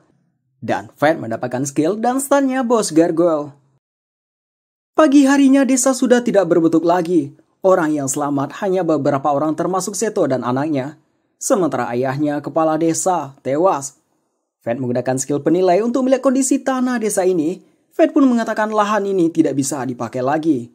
Mengetahui Fed yang memiliki skill penilai, membuat Seto mengatakan berarti Fed tidak perlu lagi membahayakan diri dengan bertarung, cukup cari uang dengan skill penilai. Namun mengingat skill glutoninya yang menantang hukum dewa, Fate tidak bisa hidup santai seperti ini. Fate mengatakan dia tidak punya pilihan selain bertarung. Seto memberitahu dia akan mencari pekerjaan ke kota demi menghidupkan putrinya. Lalu Seto mengajak Fate ke tempat yang jauh dari putrinya. Di sana Seto meminta pukul dirinya untuk membulatkan tekadnya. Sebenarnya Fate tidak mau, namun Grid memberitahu itu tekad lelaki. Fate akhirnya menerimanya, terlebih dahulu menyuruh Seto rapatkan gigi. Pukulan santai itu tampaknya terlalu keras untuk Seto. Meski begitu, Seto berterima kasih pada Fate. Setelah itu Fate pergi ke kuburan ayahnya dekat rumah lamanya. Walaupun penduduk desa tingkahnya pada brengsek, Fate tetap merasa sedih desanya hancur, tapi tidak akan melupakan kenangannya dengan ayahnya. Fate pun mengatakan ke ayahnya kalau dia sudah tidak apa-apa. Tim ekspedisi yang dipimpin Roxy ke Galia istirahat di suatu tempat. Sebentar lagi mereka akan sampai di wilayah Lancaster. Mugan memperingati Roxy untuk berhati-hati terhadap tuan tanah di Lancaster. Saat ditanya alasannya, Mugan mengatakan Roxy akan mengerti nanti. Sementara itu, Fate menuju ke Galia sambil bertugas sebagai pengawal kereta kuda. Fate yang ngantuk disuruh jangan bersantai saat sedang mengawal. Fate mengatakan serahkan saja padanya dan sedikit meninggi kalau levelnya setara kesatria suci pemula. Dalam perjalanan, mereka dihentikan oleh sekelompok bandit yang ingin merampas seluruh harta si pemilik kereta kuda. Fate turun ingin menghadapi mereka. Tiba-tiba si pemilik kereta kuda memeluk Fate. Dia yang tadinya bersikap arogan sekarang menangis ketakutan. Dia meminta Fate untuk menolongnya.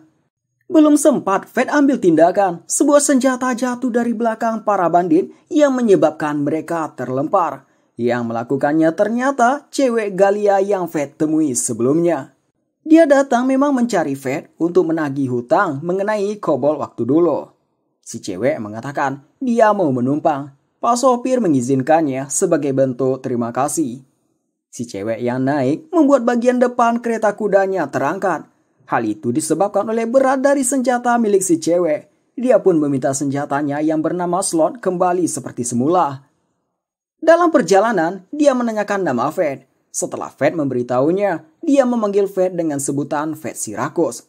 Fate terkejut, lalu menanyakan kenapa tahu nama skillnya. Si cewek mengatakan sesama pengguna skill pendosa, wajar jika saling mengenali. Bahkan dia tahu nama Grid. Fate sedikit kesal pada Grid yang tidak mengatakan tentang skill pendosa. Lalu si cewek memperkenalkan dirinya. Sama seperti Fate, Main juga suka lapar. Fate pun ngasih daging kering miliknya, tapi Main menghabiskan semuanya. Di Lancaster, tuan tanahnya merupakan seorang kesatria suci bernama Rudolph. Dia melakukan adegan di mana dia menyelamatkan seorang cewek yang dikejar dua monster. Hal ini dia lakukan untuk mendongkrak popularitasnya. Fate tidak bisa berkata apa-apa melihat adegan ale ini. Di sisi Main dia terlihat ngantuk. Si pemilik kereta kuda mengatakan Rudolph akan menyambut tim ekspedisi Galia secara langsung yang akan tiba sebentar lagi ke kota ini. Fate pun terkejut, soalnya dia yang niatnya mengejar Roxy malah duluan daripada Roxy.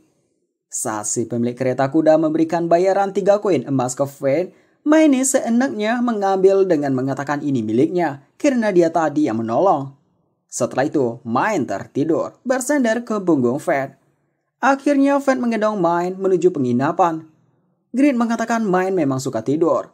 Tapi saat ditanya Fate mengenai Grid yang mengenal Main, Grid langsung diam. Kemudian ada 2 orang yang menyapa Fate, mengucapkan selamat datang di Lancaster. Tuan Rudolph yang agung menyambut kedatangan. Fate sedikit heran, kesatria suci tidak dibenci di kota ini. Fate melihat lambang di leher belakang mereka. Fate jadi bertanya-tanya, lambang apa itu? Para prajurit di kota ini juga memiliki lambang di belakang leher mereka, tapi lambangnya beda dengan orang sebelumnya. Orang lain yang Fate temui juga memiliki bentuk lambang yang berbeda. Fate jadi heran dengan kota ini. Grid mengatakan, kemungkinan kota ini menggunakan sistem kasta secara terang-terangan. Sementara itu, Rudolph memarahi 2 orang yang bertindak sebagai monster sebelumnya yang tidak sesuai keinginannya. Baginya yang tadi tidak bisa membuat keagungannya sebagai keluarga Lancaster dan menganggap percuma kalau dia tidak terlihat hebat dari keluarga Hart. Dia pun membunuh 2 orang itu. Scene berpindah ke sebuah penginapan. Fed merebahkan Mine di sana. Fed memulai menanyakan hubungan Grid dengan Mine. Grid mengatakan hanya kenalan lama, terutama kapak milik Mine, Slot, rekan Grid sesama senjata pendosa. Kemudian Fed meminta penjelasan mengenai skill pendosa. Grid akhirnya membuka suara mengenai skill pendosa. Rakus, amarah, serakah, malas, nafsu, iri, dan angkuh merupakan skill yang terlahir karena menyalahi tatanan dewa, jadi disebut skill pendosa. Di antara semua itu, rakus atau glutoni memiliki kemungkinan terbesar untuk melampaui hukum dewa yang bernama level, dan merupakan kekuatan yang paling nista. Fed jadi mengerti, dia yang tidak bisa menghentikan skill glutoninya setelah merasakan rasa dari jiwa adalah hukuman yang dia terima. Fed bertanya-tanya kenapa dia mendapatkan skill ini. Awalnya dirinya dicemooh dan dihina karena skill yang membuatnya terus kelaparan. Setelah akhirnya mendapat kekuatan, tapi nyatanya harus terus membunuh. Grid langsung menyuruh Fed jangan goyah. Grid memberitahu jika jiwa Fed tidak kuat, Fed bisa ditelan oleh skill Fed sendiri. Untuk itu Grid menyuruh mengasah terus kemampuan Fed untuk terus melawan skill sendiri agar Fed bisa mempertahankan mode setengah lapar. Fed pun mulai berlatih melawan skillnya. Sebelum memulai, Grid mengingatkan untuk tidak langsung memuaskan skill glutoni, tapi usahakan secara perlahan. Monster yang muncul di padang pasir adalah Sandman. Fed mengubah Grid ke bentuk panah. Grid menyuruh coba gembungkan bola api sebelum melepaskan anak panah. Satu panah itu membunuh Sandman. Di sisi Fed, dia merasakan perasaan yang membara. Grid menyuruh Fed untuk menahan. Muncul beberapa Sandman lainnya. Fed langsung ingin memakannya. Grid menyuruh berhenti dan menyuruh terus menahan. Sementara itu Mine telah bangun. Perutnya berbunyi lagi. Singkat cerita, dia habis membeli beberapa makanan. Di dekat meja resepsionis, dia melihat poster Sand Golem, yang mana yang bisa mengalahkannya akan mendapat hadiah. Kakek-kakek di dekat sana mengatakan Tuan Rudolph sekalipun tidak sanggup mengalahkan Sand Golem. Di sisi Fed, dia akhirnya sudah terbiasa mengendalikan rasa membaranya. Grid mengatakan ini waktunya memuaskan skill glutoni. Kemudian Fed mencium bau monster bermahkota. Di tempat monster bermahkota, Sand Golem, beberapa orang mencoba mengalahkannya, tapi kelompok mereka yang terkena dampaknya. Fed datang, mengatakan dia yang akan mengalahkannya. Setelah ditembak sekali oleh Fed, perhatian Sand Golem menuju ke Fed. Kelompok petualang meneriakkan tidak mungkin Fed mengalahkan Sand Golem sendirian. Sand Golem ini berlevel 60, memiliki skill badai pasir.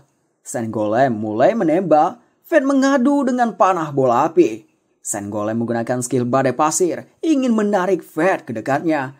Fed meladeninya, mengubah Grid ke bentuk Grim Reaper, menembakkan auranya. Itu menyebabkan kepala Sand Golem sedikit hancur, ia melihatkan intinya. Di saat Fed mau menebas intinya itu kabur ke dalam pasir. Fed pun langsung mengubah ke dalam bentuk panah besar, menggunakan Bloody Ptarmigan yang memakan 20% stat Fed.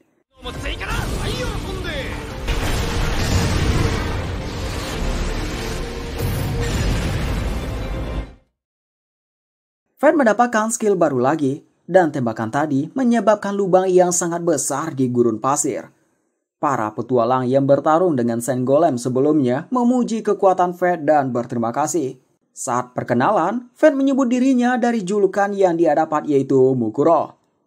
Pagi harinya, sesampainya di penginapan, Fed teriak melihat Mine yang hanya menggunakan celana dalam sehabis mandi. Fed menyuruh cepat pakai baju.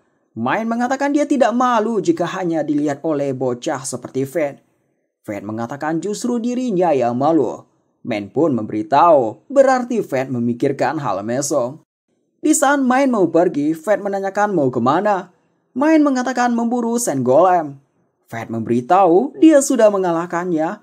Mine pun langsung marah. Akhirnya Fed membagi setengah hadiahnya untuk Mine dari membunuh Sand Golem yang dapat 100 koin emas. Di saat mereka mau keluar dari tempat penukaran hadiah, Rudolph datang. Rudolph telah mendapat info bahwa seorang bernama Mukuro mengalahkan Sand Golem. Untuk itu, dengan arogannya menyuruh Mukuro jadi bawahannya. Pengawalnya sampai menghadang Fed. Rudolf mengatakan Mukuro tidak bisa menolak, harus mematuhinya yang seorang kesatria suci. Main mendekat, mengatakan dia menolak. Di saat Rudolf membacot tentang Main yang terlihat seperti anak kecil, Main melakukan hal yang mengejutkan. Orang-orang jadi ribut. Fred langsung mengambil tindakan membawa Main pergi dari kota ini. Dalam perjalanan menuju Galia, Fred heran dengan Main yang selalu makan. Fred jadi mengatakan, jangan-jangan Main itu rakus bukan amarah. Main mengatakan amarah itu menghabiskan banyak kalori. Fred berkata, padahal kamu banyak makan, tapi tidak berkembang ya. Main pun langsung marah. Hal itu mempengaruhi senjatanya yang membuat bagian depan kereta kuda terangkat lagi dan bannya hancur. Di saat kusir memperbaiki bannya, Main berjalan ke arah suatu desa. Fred mengikuti Main. Di desa tampak cukup damai. Grid memberitahu tempat ini cukup dekat dengan Galia. Pengaruh monster juga besar. Namun karena terlihat damai, Grid yakin di desa ini ada sosok yang kuat yang menetap di desa ini. Dari desa terlihat Kastil Hausen. Fred bertemu dengan seseorang yang sedang membersihkan pedangnya. Fred menanyakan siapa kepala desa di sini. Dirinya untuk sementara waktu mau menetap. Melihat pria tua ini yang memiliki pedang suci, Grid mengerti ini sosok yang melindungi desa ini. Sebelum mengizinkannya, si pria tua mengajak Fred adu pedang. Fred mencoba menggunakan skill penilai. Si pria tua langsung tahu, yang membuat Fred terkejut. Si pria tua juga memiliki skill penilai. Tanpa sepengetahuan Fred, dia menggunakan skill penilai ke Fred. Dia mengatakan, padahal masih level 1, tapi status melebihi 2 juta. Fred menerimanya.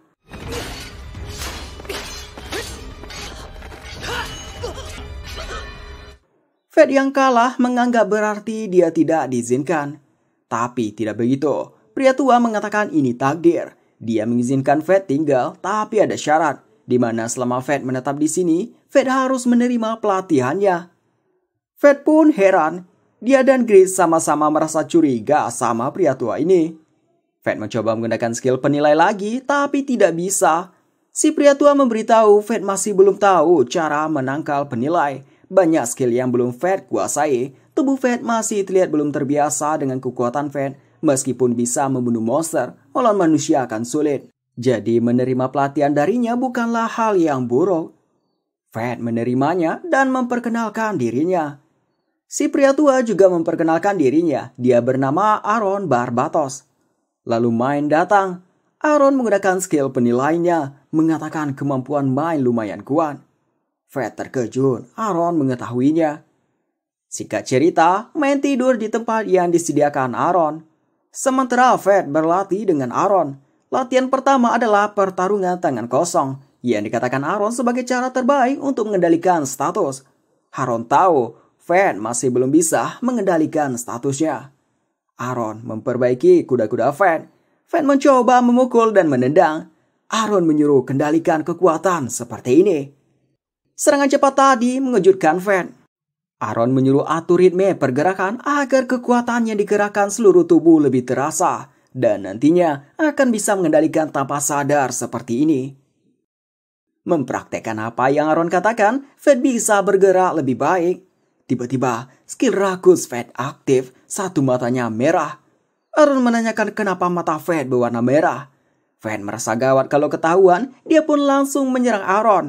Aaron dapat melihat pergerakan Fred menjadi lebih baik. Fred beralasan, ini karena Aaron mengajar dengan baik. Aaron meningkatkan serangannya. Grid sedikit memuji Fred yang bisa bergerak sampai tahap di mode setengah lapar. Sampai sore hari, latihan mereka selesai. Aaron mengatakan besok dia akan mengajarkan Fred cara bertarung sungguhan. Dari arah kastil, Fred mencium bau monster. Saat masuk ke rumah, Aaron terkejut melihat makanan yang berserakan dan beberapa habis dimakan Main. Fred meminta maaf ke Aaron. Aaron sendiri juga tidak mempermasalahkannya. Kemudian Aaron pergi membagikan makanan ke warga desa. Fred yang sedikit kesal, padahal saat ini dia sudah cukup tersiksa karena mode setengah lapar, tapi Main malah bikin masalah. Sebagai balasan Fred mengerjai Main, Grid sudah meminta Fred berhenti tapi Fred tidak mendengarkannya. Grid pun jadi mengatakan Fed tidak sayang nyawa. Sementara itu Aaron setelah membagikan makanan ke warga desa, dia melihat ke kastil untuk beberapa waktu, lalu memperhatikan pisaunya. Di sisi Fed, dia melihat foto Aaron bersama anak dan istrinya. Menurut Grid, anak Aaron sedikit mirip dengan Fed. Grid mengerti ada alasan Aaron menjadi kepala desa di sini. Di tempat lain, Man kesal, wajahnya dicoret. Keesokan harinya, Fed dilatih lagi. Aaron ngasih ranting kayu. Dengan ranting kayu itu, dia suruh Fed menangkis pedangnya. Fed pastinya heran karena bagaimanapun pasti ranting kayunya bakal patah. Aaron mengatakan Fed sudah melalui pelatihannya, jadi Fed pasti bisa.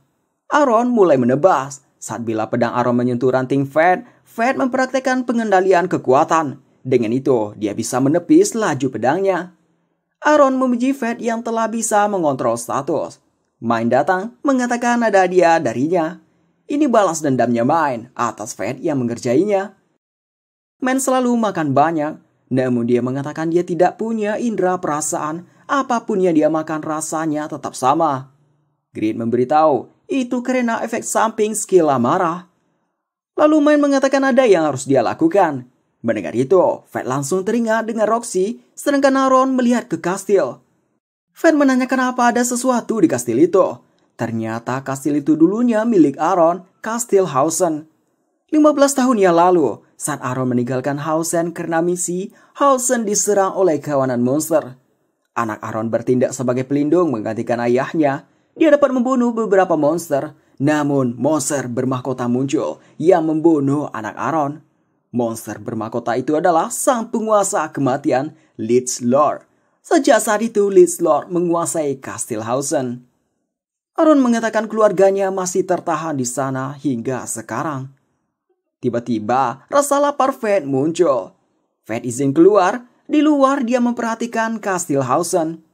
Aaron mengikuti Fed, menanyakan apakah Fed mau pergi ke kastil itu. Sebelum Fed menjawab, Aaron mengatakan dia akan ikut, karena ini kesempatan yang bagus baginya untuk menuntaskan masa lalu. Mine memilih berjaga di sini, namun dia meminta bayaran 50 koin emas.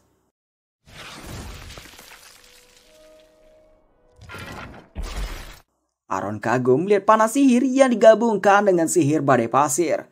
Aaron memberitahu Fed bahwa teknik itu dilarang diuji coba di ibu kota karena sulit dikendalikan. Setelah memasuki gerbang kastil, skeleton yang tadinya tidak terlihat sekarang pada bermunculan. Mereka mengelilingi Aaron dan Fed. Dengan mudah pasukan skeleton itu dihabisi. Mereka masuk ke dalam kastil. Mereka seperti telah disambut. Dari lantai 2 terdengar suara musik. Di lantai 2, mereka pun terkejut, terutama Aaron karena anak dan istrinya yang masih hidup. Aaron menganggap ini mustahil. Anak, istri, dan pelayannya menyambut kedatangannya. Lalu Aaron berbincang dengan keluarganya. Aaron tidak tahu ini semua adalah sihir ilusi. Semua yang terlihat masih hidup sebenarnya telah mati. Di saat Aaron mau memberikan hadiah buat anaknya yang bernama Rook menusukkan pedangnya ke Aaron. Meski tertipu dengan sihir ilusi, Aaron tetap bisa menangkis dengan pedangnya. Rook mengungkapkan kekecewaannya pada ayahnya yang hanya kerja, dan kerja. Sibuk kerja di ibu kota, tapi mengabaikan di sini yang diserang monster. Fed melihat Aaron sedikit goyah. Ketika Fed mau maju menggunakan Grid dalam wujud sabit, Grid memberitahu jika Fed menebas mereka akan terkena dampaknya. Jiwa yang dimangsa skill glutoni akan menderita selamanya. Itu sama saja membuat mereka berada di neraka abadi. Karena itu, Fed jadi tidak melakukannya. Rook mulai menyerang. Aaron sudah menyadari situasinya. Dalam beradu pedang dengan anaknya, Aaron mengatakan biar dia yang mengurus keluarganya. Fed langsung mengerti, dia pun pergi mencari Lich Lord. Aaron bisa merasakan anaknya benar-benar menjadi kuat dari latihan yang dia berikan. Di lantai 1, Fed telah ditunggu kawanan zombie. Fed mencium bau yang bisa dia rasakan dari desa. Fed menemukan keberadaan Lich Lord-nya dan langsung menembaknya. Inilah wujudnya. Levelnya mencapai 100, semua atributnya melebihi 2 juta. Fed menebas kedua lengannya, tapi dia masih bisa mengendalikan para mayat. Semua mayat meminta selamatkan mereka, tapi Fed tidak bisa menebas mereka karena efek samping skillnya. Untung Aaron datang menebas otot Mayan agar tidak bisa bergerak. Aaron yang melihat istrinya teringat dengan masa lalunya. Di saat itu istri dan anaknya meminta tolong pikirkan kepergian Aaron dalam misi bahaya. Aaron meminta jangan khawatir, dia akan segera kembali setelah pembasmian monster. Kenangan itu membuat Aaron menyalahkan dirinya. Andai saja kembali lebih awal, semua ini tidak akan terjadi. Namun sekarang Aaron ingin mengistirahatkan semua yang di sini. Aaron menggunakan sihir penyucian. Sihir itu berdampak bagi zombie dan Lich Lord. Tapi bagi Lich Lord dampaknya hanya sementara. Fate memikirkan apa yang harus dia lakukan. Dia melihat pedang anak Aaron. Dengan pedang itu, Fate menggunakan sihir yang sama dengan Aaron. Mereka menggabungkan kekuatan sihir mereka.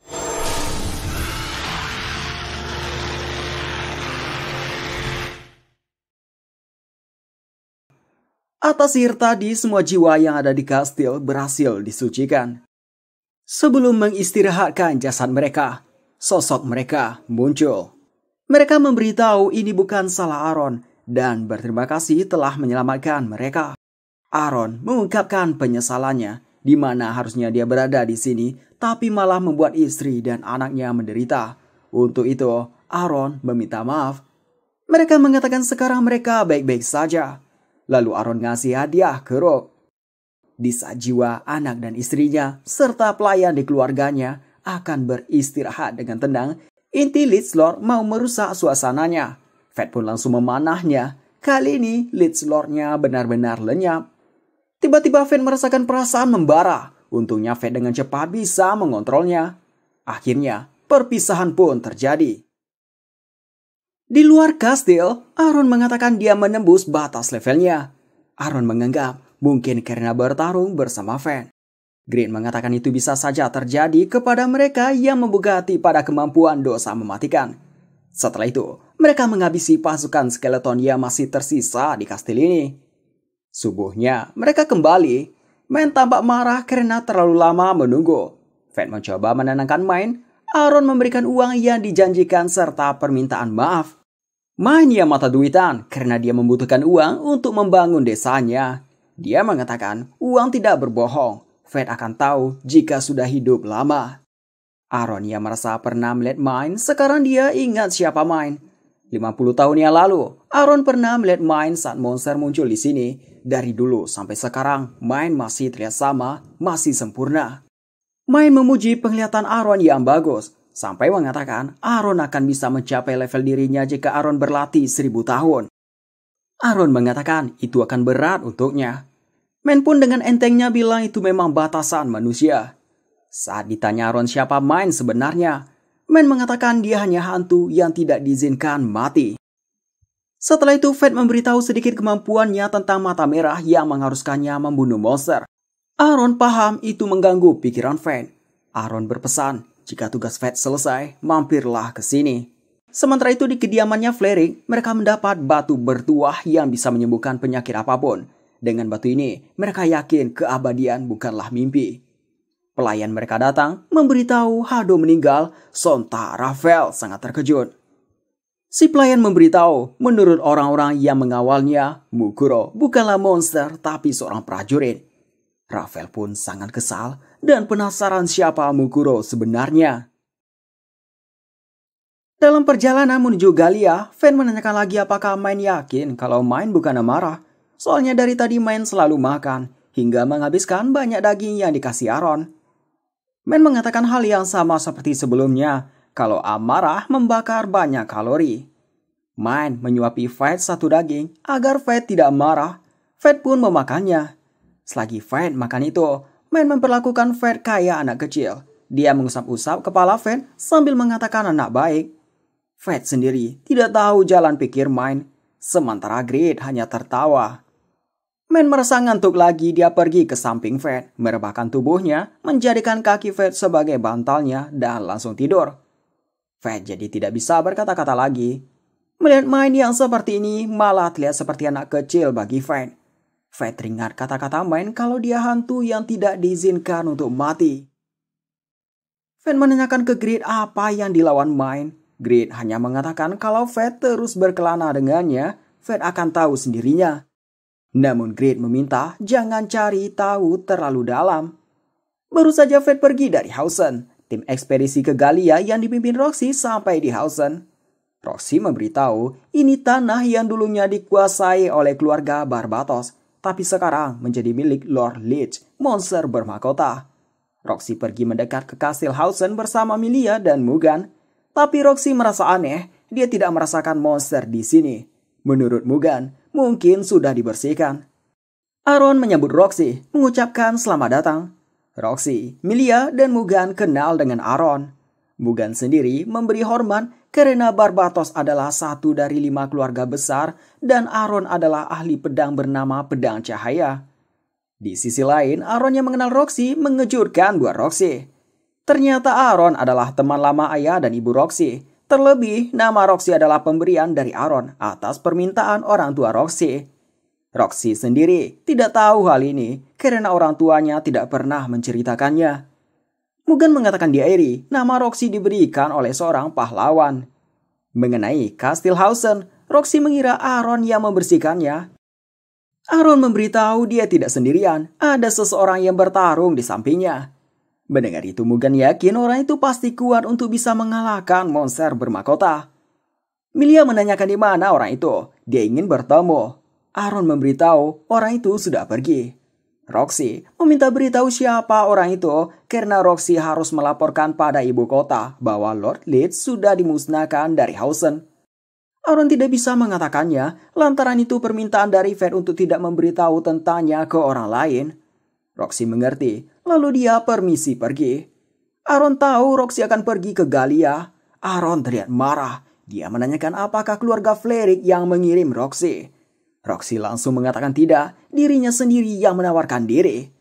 Aaron mengatakan Roxy hanya dimanipulasi mereka. Dari awal, keluarga Barbatos dan Har selalu mereka anggap pengganggu. Meski begitu, Roxy sudah menetapkan hatinya untuk melindungi rakyat, karena itu keinginan ayahnya.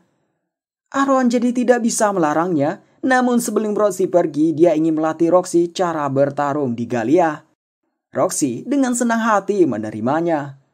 Sementara itu, Fed dan Mine sampai di tempat yang sudah hancur dan dipenuhi kabut. Tempat ini ternyata tempat kelahiran Mine. Walau begitu, Mine tidak mengingatnya karena setelah lahir dia dibawa ke ibu kota kerajaan. Tapi tetap saja, Mine merasa ini tempat yang penting. Fed langsung tercengang soalnya Galia diceritakan runtuh 4000 tahun yang lalu. Setelah masuk semakin dalam, mereka sampai di tempat yang ada seperti kepompong besar berwarna merah tua. Grid memberitahu ini adalah Chimera, senjata biologis yang diuji oleh Galia di masa lalu. Sederhananya, Chimera dibuat dari menjahit monster pada tubuh manusia. Fed melihat statusnya, meski level 1 atributnya mencapai puluhan juta, tapi skillnya tidak bisa Fed lihat. Ben mengatakan ini masih dalam fase larva, jadi bisa mengalahkannya. Fed langsung terkejut, masih fase larva saja statusnya sudah sangat tinggi, apalagi kalau sudah tumbuh. Fed menanyakan apa yang harus dilakukan. Ben ingin Fed menggunakan kekuatan glutoni untuk memakan jiwa Chimera ini. Sebab bagi Mine, glutoni adalah skill paling berdosa dari skill pendosa lainnya. Mine pun memulai menyerang. Setelah kepompongnya hancur, Chimeranya terlihat. Di dalamnya ada seorang cewek yang matanya merah seperti Fed. Dia ini adalah inti dari Chimera dan Mine memanggilnya Haniel. Fed terdiam melihatnya. Grid langsung menyuruh jangan tatap matanya, nanti Fed bisa dibuat tidak bergerak. Fed yang disuruh memakan jiwa inti Chimera langsung teringat kalau itu akan membuat si cewek menderita dalam penyiksaan abadi.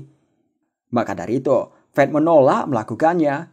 Men mengatakan jangan biarkan penampilannya membodohi Fed. Saat ini itu hanyalah monster yang memakai kulit manusia, jadi tidak ada cara lain lagi. Men juga mengatakan kalau Fed terus bersikap naif begini, Fed akan mati. Chimeranya mulai menyerang, dia membuat larva di sekitarnya yang terus meluas. Mine membawa Fed menjauh. Setelah sedikit jauh, Mine memotong larva itu dengan kapaknya.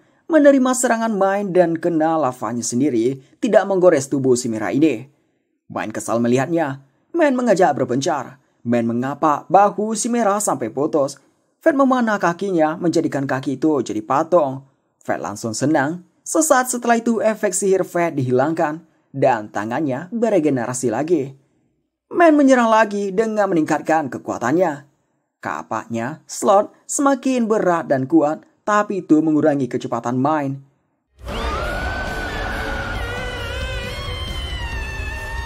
Teriakan tadi memberikan tekanan ke sekitarnya. Setelah itu, dia mengalami metamorfosis. Sekarang dia memiliki sayap dan tangannya tumbuh lagi. Man menyuruh Fate mundur. Melihat Mind begini, Fate teringat dengan Roxy yang juga dulu melindunginya. Fate jadi kesal dengan dirinya yang dilindungi lagi. Hal ini membuatnya berpikir, apakah pantas dan bangga dirinya melindungi Roxy seperti ini. Fate tidak mau seperti itu. Dia ingin berubah, ingin lebih kuat. Fate pun menawarkan diri akan membantu menggunakan mode setengah lapar. Mind memperingati, jika Fate tidak hati-hati dan jatuh terlalu dalam, Gluttony akan merenggut jati diri Fate. Fate mengerti akan hal itu, tapi sekarang dia tidak punya pilihan. Fate mengaktifkan mode setengah lapar yang itu langsung membuat perasaannya membara. Fate langsung mencoba mengendalikannya, yang akhirnya dia bisa tenang juga. Chimera menyerang menggunakan bulu yang jika disentuh akan meledak. Fate dan Mind memotongnya kemudian melompat. Fate mengubah wujud Grid ke panah besar menggunakan Bloody Ptarmigan yang memakan 10% start Fate serta menggabungkannya dengan badai pasir. Mind menambah berat dan kekuatan Slot. Chimera dibuat jatuh. Dalam meregenerasi tubuhnya, dia membuat pelindung di sekitarnya. Fate mencoba memotong dengan sabitnya tapi tidak bisa ditembus. Grid menyarankan untuk membaca aliran energi sihir dan serang titik terlemah. Fate mencoba merasakan dan menemukan di mana lokasinya. Fate langsung menebasnya seketika pelindungnya hancur. Dan Chimeranya dibuat kesakitan. Inti Chimera melihat tajam Fate. Fate-nya langsung menjauh. Itu hanya gertakan agar dia bisa kabur. Fate kembali ke tempat Mind, matanya keluar darah. Grid mengatakan Fate sudah mencapai batas. Mind menghadapkan kapaknya ke depan Fate, menyuruh Fate naik karena tidak ada waktu. Setelah naik, Mind langsung melempar Fate. Sewaktu menuju ke Chimera, Fate bingung kalau sampai dia mau ngapain. Grid memberitahu sekarang Fate bisa memakai teknik spesial level 2 yang memakan 20% start Fate. Bilah sabitnya menjadi 2.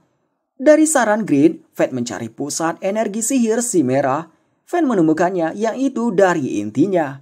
Sewaktu Fate mendekat, Chimera memasang penghalang, mengurung Fate di dalamnya.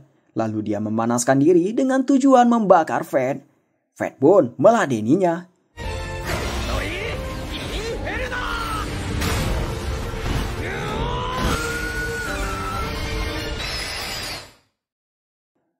Fate terbawa ke suatu tempat serba putih. Di sana ada seorang dokter dan beberapa siluet anak kecil yang semakin lama semakin berkurang. Ada 2 gadis kecil, satunya Mind dan satu lagi inti Chimera, Haniel. Fate tersadar kembali. Anehnya, dia tidak merasakan kesenangan seperti biasanya setelah memakan jiwa. Malah sekarang, dia merasakan kesedihan yang menyesakkan. Grid mengatakan tentu saja, sebab Fate baru saja memakan salah satu dari orang yang sama dengan Fate. Beberapa waktu setelahnya, Man mengadakan pemakaman untuk Haniel. Saat ditanya Fate apakah Man mengenalnya, Man mengatakan dia sudah lupa yang terjadi di tahun-tahun itu. Namun dia mengatakan jika ada yang menjadi Chimera harus dibunuh. Jika tidak, banyak orang yang akan mati. Fate merasa suatu hari dia akan seperti itu juga. Fate pun meminta ke Mind, jika suatu hari dirinya hilang kendali, tolong bunuh di saat itu juga. Fate merasa hanya Mind yang bisa menggantikannya jika dirinya menjadi gila. Mind mendekat, lalu memeluk Fate, mengatakan jika itu terjadi, dia akan melakukannya. Fate pun berterima kasih. Setelah itu Mind dan Fate berpisah. Fate pergi ke Babilonia, sementara Mind masih ada pekerjaan. Dia sudah berjanji ke yang lain kalau dia akan membangun kembali desanya. Sebelum pergi, Mind mengatakan dia mendapat firasat kalau Fate akan mati. Hal itu karena Mind sebelumnya melihat Fate menghabiskan seluruh statnya untuk mengupgrade Grid ke level berikutnya menjadi sebuah perisai. Fed meminta tolong bantu dia berburu untuk meningkatkan statnya, namun main mematok harganya. Singkat cerita, Fed sampai di kota Babilonia. Ini adalah banteng antara kerajaan dan Galia yang disebut kota penjaga. Dindingnya terbuat dari adamantine yang telah bertahan selama ribuan tahun menahan serangan monster. Grid tahu banyak tentang kota ini sebab pemiliknya sebelumnya pernah membawanya ke sini, namun dia sudah mati. Meninggalkan Grid yang tidak bisa mati karena senjata Medusa tidak bisa dihancurkan. Seorang kesatria suci menyuruh beri jalan untuk pemimpin baru Babilonia yang telah datang dari ibu kota. Melihat dari lambangnya, Fed langsung tahu dia memasang topengnya. Sesaat setelah itu, Roxy datang. Fed hanya bisa melihat dari jauh. Di belakang Fed ada cewek yang sebelumnya berada di istana kerajaan. Fed merasakan perasaan aneh dari belakangnya. Di saat Fed menengok ke belakang, cewek itu duluan pergi. ロキシーにはここで死んだ